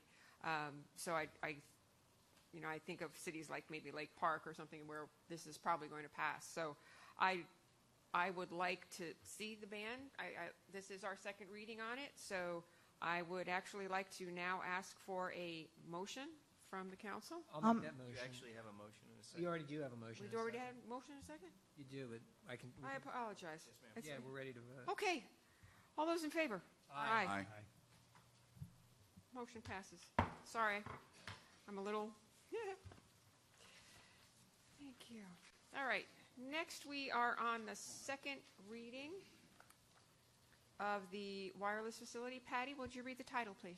Ordinance 23, 2017, an ordinance of the City Council of the City of Palm Beach Gardens, Florida, establishing and imposing a temporary moratorium within the City of Palm Beach Gardens on the submittal and processing of applications and issuance of any permits pertaining to co-location on existing or the creation of new utility poles in the rights-of-way to support small wireless facilities or micro wireless facilities until December 31st, 2017. In order to allow an opportunity to develop regulations consistent with Chapter 2017-136, Laws of Florida, that became effective July 1, 2017, providing a conflicts clause, a severability clause, and authority to codify, providing an effective date and for the purposes. Thank you, Patty. Has anything changed since the first reading? No, ma'am, no changes since first reading. Does anyone need a presentation? Nope. Okay, and there's no one wishing to speak on this item, so I'm going to close the hearing. May I get a motion in a second, please? Mayor Marino, I move that we adopt ordinance 23, 2017. I second. Okay. Is there any further discussion? No? I just want to say this is another attack on home rule. And this is just a moratorium. This is not a ban, and it gives our staff time to figure it out, right? Yes, and just a point of record, since the moratorium is only in effect until December 31st, you will be seeing legislation brought before you at the next City Council meeting for first reading. Thank you very much. And so, since I have a motion and a second, all those in favor? Aye. Thank you. Motion passes. Okay, next on the agenda. Patty, would you please read the title? Yes, ma'am. Resolution 71, 2017, a resolution of the City Council of the City of Palm Beach Gardens, Florida, approving a miscellaneous amendment to allow 3 residential entry signs for the Berwick residential community within the PGA National Plan Community Development, PCD, located south of PGA Boulevard and east of Ryder Cup Boulevard, is more particularly described herein, providing conditions of approval, providing an effective date for other purposes. Okay, I'd like to open the hearing and ask if there have been any ex partes on this topic with our council members. None? Thank you. May I have a presentation, please?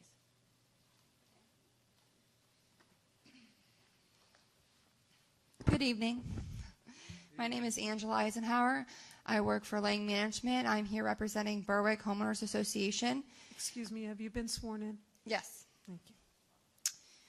This is in regards to 3 monument ID walls for the Berwick Association located in PGA National. This first page is the site plan. Outlined in red is the Berwick community located in PGA National. The 3 stars would be the locations of the signs where they would be installed. This would be the farthest north, the farthest south, and then the far east of the property lines of Berwick. This is an up-close picture of the first location. Again, PGA Boulevard is right up here. You come in on the Ryder Cup Boulevard, and it would be Alnwick Road, first location. Second location, heading south on Ryder Cup Boulevard. This is the far south end of the Berwick community. So that would be the second location. So if you're driving south to north, that would be a sign going into the community. Third is off Medalist and Tournament, farthest east location. So when you're going down Medalist, again, Berwick would be located on the left-hand side, the west side of the road. This is the plans for all 3 locations of the actual sites, a small landscape plan, which we'll go to next, and the renderings for the actual wall. Here's the landscape plan. As you can see, it's the wall, and then 4 podocarpus heads would be 7-gallon tall. That's about 3 to 4 feet. And then the rest would be ground cover, either 3-gallon Green Island ficus or ilex shielding to buffer the wall. This is one of the renderings for the wall. The columns would be country oak ledgestone, which matches the PGA National main entrance walls. The middle of the wall, this is a little distorted, the color, but it would be more of a natural travertine color. That would actually mimic the Golf Villas wall that's located in PGA National as well. The sign would be uplit by solar lighting. Another rendering showing the walls. And that's just the detail. We're asking for approval because this is one of the only communities in PGA National that does not have a monument ID wall.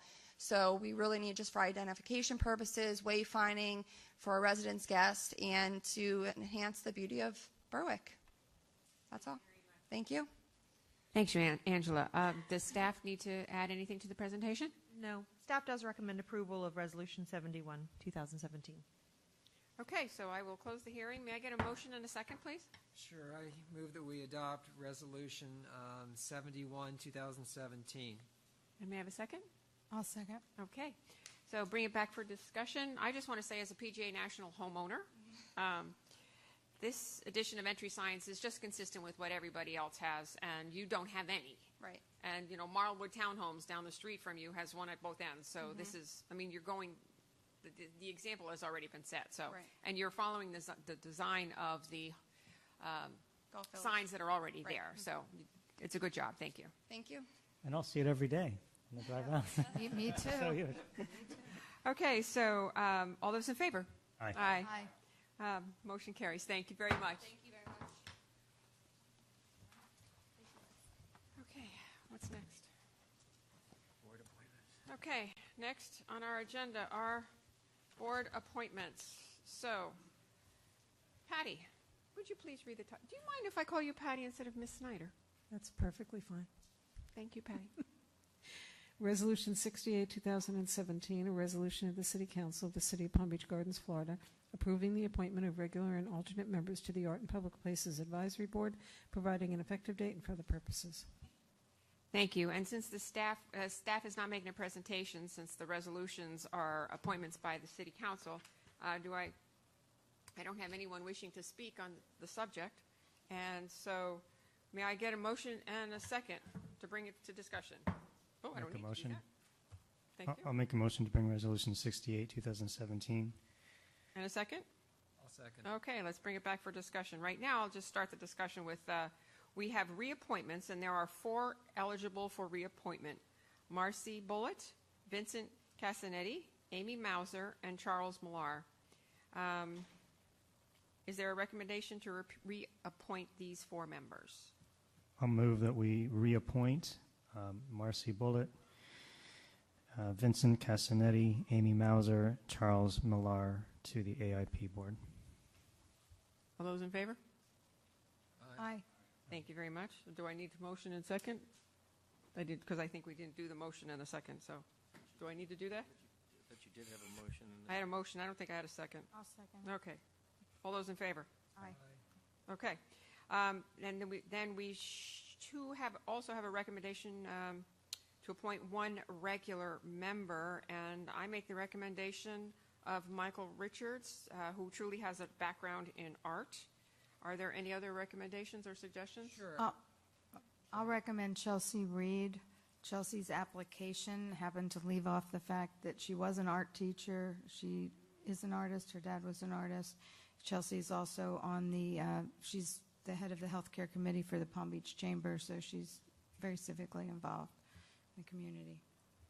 I have 2 comments, and I covered this at staff review.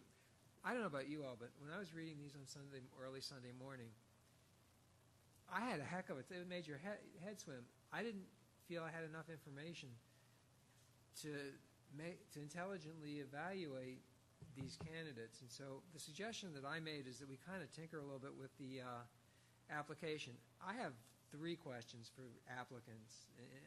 I don't know what it was like when you read these packets, but that's what it was like when I did. The first question I would ask is, why do you want to be on this committee? The second question is, what qualifies you to be on this committee? Tell me something about yourself. Why should I vote for you? And the third question is, what do you hope to accomplish? And it might be a good idea if people chose one committee as opposed to, my heart is really, then there was their credentials. You looked at their credentials like, well, I'm a lawyer. Well, first of all, I'm not going to hold it against you, but yeah. But what do you know about art in public places? So I think we might want to make the application specific. If you want to apply for 3 different things, talk about why you're qualified for 3 different things. Don't try to do it into a generic application. So that would just be my suggestion on that, and it's a suggestion. I heard from several people that they weren't sure that when they were typing it in, they could really say what they wanted to say. There wasn't the spot for the answers to those questions, which I agree with. They were important. Yeah, I was just lost in it. So I'd like to nominate for art in public places Zavin Kazan. He's been a resident of Palm Beach Gardens for over 35 years. He's owned businesses here since 1982. He's an artist. He paints, he draws, he does sculpture. He's very familiar with all these arts, which is what we're actually doing here in the gardens. For many years, he's been on the Architectural Review Committee of his large homeowner association. He's well liked and well respected in the community by Barbara and Jack Nicholas and Carmine Giardini of Carmine's and many of the families at the Benjamin School, and all can vouch for his character and artistic competence. There's a lot of flux on these committees, and this kind of gives us a chance to do right by doing good. He's fighting liver cancer, and he's doing chemotherapy and radiation. I know that this would mean a lot to his wife and to him. He wants to make this contribution to the city that he loves in his time. I think he has a really good background. One of the other applicants, Michael, he sounds very good. He's only been here 2 years. And I looked up, the only person who actually knew what he did was Kumra. And what he does, he works for the Bureau of Education and Cultural Affairs, the ECA, and their mission is to increase mutual understanding between the people of the United States and the people of other countries by means of educational and cultural exchange that assists in the development of peaceful relations. The Bureau works to build friendly, peaceful relations between the people of the United States and the peoples of other countries through academic, cultural, sports, and professional exchanges. Who is that? As well as public-private partnerships. That's the fellow named Michael. Michael Richards. Yeah, I would strongly, I would ask us that we go with someone who's been a resident of the community, who owns businesses in the community, who paints, who draws, and does sculpture. And I know that would mean a lot to him, and especially to his wife, to have him have this opportunity. Any other suggestions? I don't have any comment other than I thought this would be the easy one, but I guess not. So I'll defer. Thank you. So in this instance, Max. Oh, Carl, sorry. You were so quiet.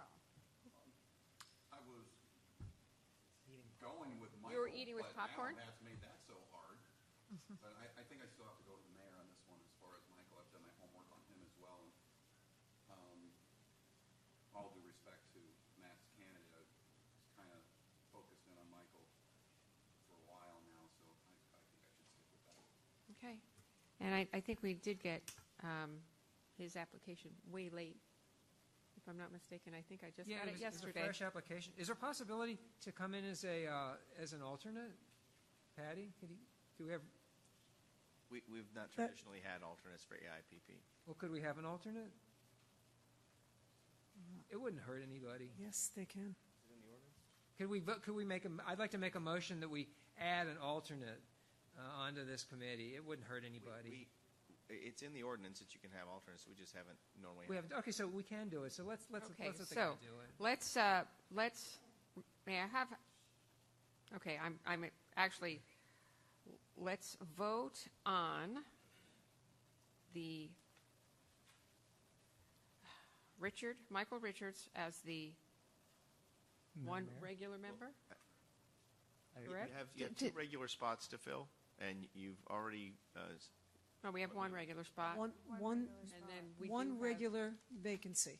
And we do have by ordinance, by code, we You- have the ability to have an alternate. Right. You have 4 reappointments, 1 vacancy, and now you want to appoint 1 alternate. Okay, so may I He's an author. have a motion? He's an author. Michael Richards, it comes up on his application that he is an author. On his application, it comes up, It says that he is an author. Signature City Magazine. No, no, Present employment, author, writing as M.A. Richards. He's definitely an artistically inclined person. Right, and he's also a cultural attaché to the Department of State. So, Theater studies and English. okay. Good catch, Rochelle. I'm just, All right, I thought this was going to be the easy one. yeah, I'm just questioning. So, I still, How many You're right. He's got an MA in writing. May I Good make a catch, motion, Rochelle. Madam Mayor? please. I'd like to make a motion that we nominate Michael Richard as a regular member of the IPP and Zavin Kazanjian as an alternate member to the Arts and Public Places. I'll second that. All those in favor say aye. Aye. Thank you very much. Okay, closing that one. On to the next. Resolution 69, 2017, a resolution of the City Council of the City of Palm Beach Gardens, Florida, approving the appointment of regular and alternate members to the Parks and Recreation Advisory Board, providing an effective date and for other purposes. Thank you. As previously mentioned, staff won't be making a presentation since the appointments are by the City Council. I don't have any cards, so no one is wishing to speak on this. May I get a motion and a second to bring it for discussion? I'll make a motion to bring Resolution 69, 2017 for discussion. I'll Yeah. second the motion. Thank you very much. So for discussion on reappointments, there are 4 eligible for reappointment. So these are people that are already on. Valerie Fennon, Marianne Hedrick, Bruce Bonvento, and Carol Detra Ellis. Is there a recommendation to reappoint these 4 members? Madam Mayor, I'd like to recommend that we reappoint Valerie Fennon, Marianne Hedrick, Bruce Bonvento, and Carol Dutra Ellis to the Rec Advisory Board. Are there okay. Reappoint. Okay. All those in favor? And I you know what? I'm a little confused because of the wording on here. So Right. Well, which do we need to go all the 4 members and the vacancies, or do we do the 4 members and then the vacancies? it's easier if we do it all at once. If you have a slate in mind, I mean, assuming you're going to probably support your 4, or how would you prefer that it be done, Patty, for your ease of tracking? They can make their, the reappointments. I've already noted those. Now you can make your appointments to the 2 vacancies and then the alternate positions. Madam Mayor, may I make a recommendation that we appoint Shelley Rowe, Joe Russo Jr. to regular members, and Kelly Rogers and Andrew Heim as alternate members? Is there a discussion on that? Because I actually had different choices myself. I was going to recommend Kelly Rogers as one of the regular members for that committee, that board, and Shelley. Okay. Anybody else? Any other comments? I actually like Shelley, Shelley Rowe and Kelly Rogers. I think Kelly is phenomenal, and worked with her on the 10U World Series, and this is a young lady that would be well received on this committee. So I think we could make them Shelley and Kelly. Okay, that's like the Mark, and Mark on budget. So, any more discussion on our regular members? Madam Mayor, I'll recommend appointing Shelley Rowe and Kelly Rogers as regular members to the Rec Advisory Board, and Andrew Heim and Joe Russo Jr. as alternate members. Okay. I had different choices for alternates too. So, is there any discussion about the alternates? Oh, wait a second. I'm out of order, aren't I, Max? How do we do this? How do we break it up? You can do it all at once, or you can finish the regulars. Let's just finish the regulars, if you would. Okay, let's finish the regulars. So I'll make a motion that Shelley Rowe and Kelly Rogers be appointed as regular members of the Parks and Recreation Board. Second. All those in favor? Aye. Aye. Motion carries 5-0. Okay. First and second alternate. I was looking at Andrew Heim and Joseph Roche as the first and second alternate. Does anyone else have any discussion or suggestions? Strongly recommend Andrew Heim as an alternate member. Just Joe Russo Jr.'s past history on the committee was my reasoning for maintaining him as an alternate. His application is not on file according to the list that I have. Joe Russo Jr.'s name was not on my list. That's why it was not a consideration. It says additional applications on file.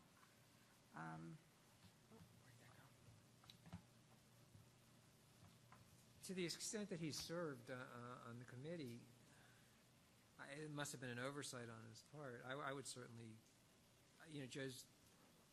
I had spoken to all four, and all four said that they wanted to serve in some capacity on the committee.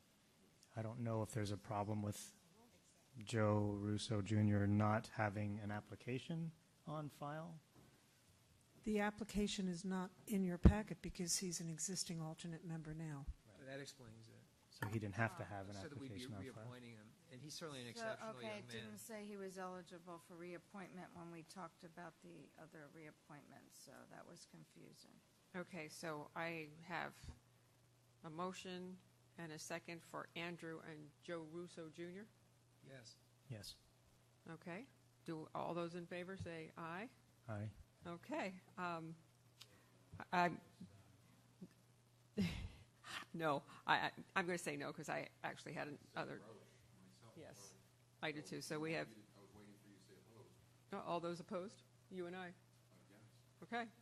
Nothing personal, but No, nothing personal.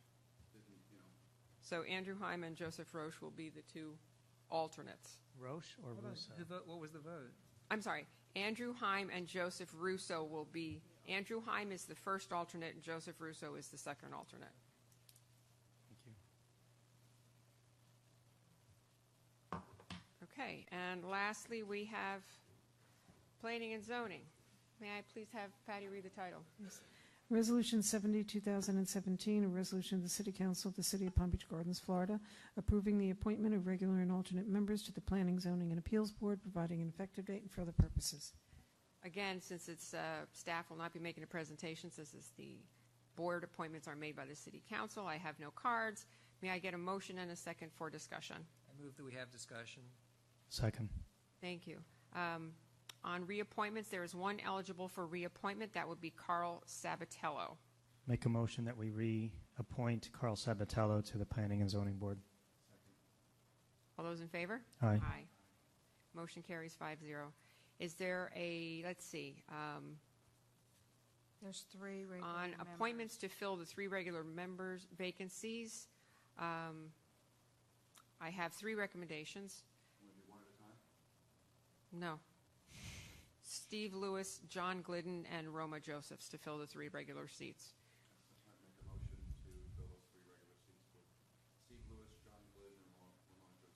I'll second that. All those in favor? Aye. Thank you. Motion carries. And we now have first alternate and second alternate. I only have a suggestion for first alternate, and that would be Deborah Canny. I also, sorry, well, I'd also like to recommend Chris Oftedal as a second alternate. He was on the list for multiple. He actually lives not too far from us.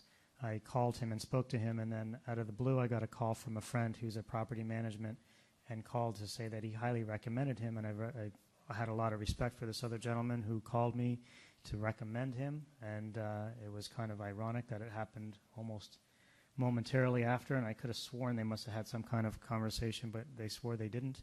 So in that respect, I'd like to recommend Chris Oftedal as an second alternate. What is his, He's in property management. Wait a second. Did I get this wrong? Did I get this wrong? we only have one first. Okay. So I'd recommend Deborah Kamey as first alternate and Chris Oftedal as second alternate. Now, when Chris applied, did he apply, was this his sole? No, he had applied No. to multiple, but his goal was to serve on the planning and zoning. Okay. And do I have any other suggestions for a second alternate? All right, so all those in favor of Deborah Canny being first alternate and Chris Oftedal being second alternate, please say aye. Aye. Motion carries. So that's so much for the board appointments. Items for council action and discussion. Have we discussed enough? Can we just follow up on Matt's suggestion and have Patty perhaps look into rewording that or changing the application form for the future? We can direct We'll look staff into to it. do that. That would be great. Yes, there should be more room for saying why you should be picked, other than a little box. Not something we need now. Does the city attorney have anything else he'd like to add? No, ma'am. Okay, then by the power vested in me as mayor of the city of Palm Beach Gardens, I've now pronounced this meeting over at 10:30.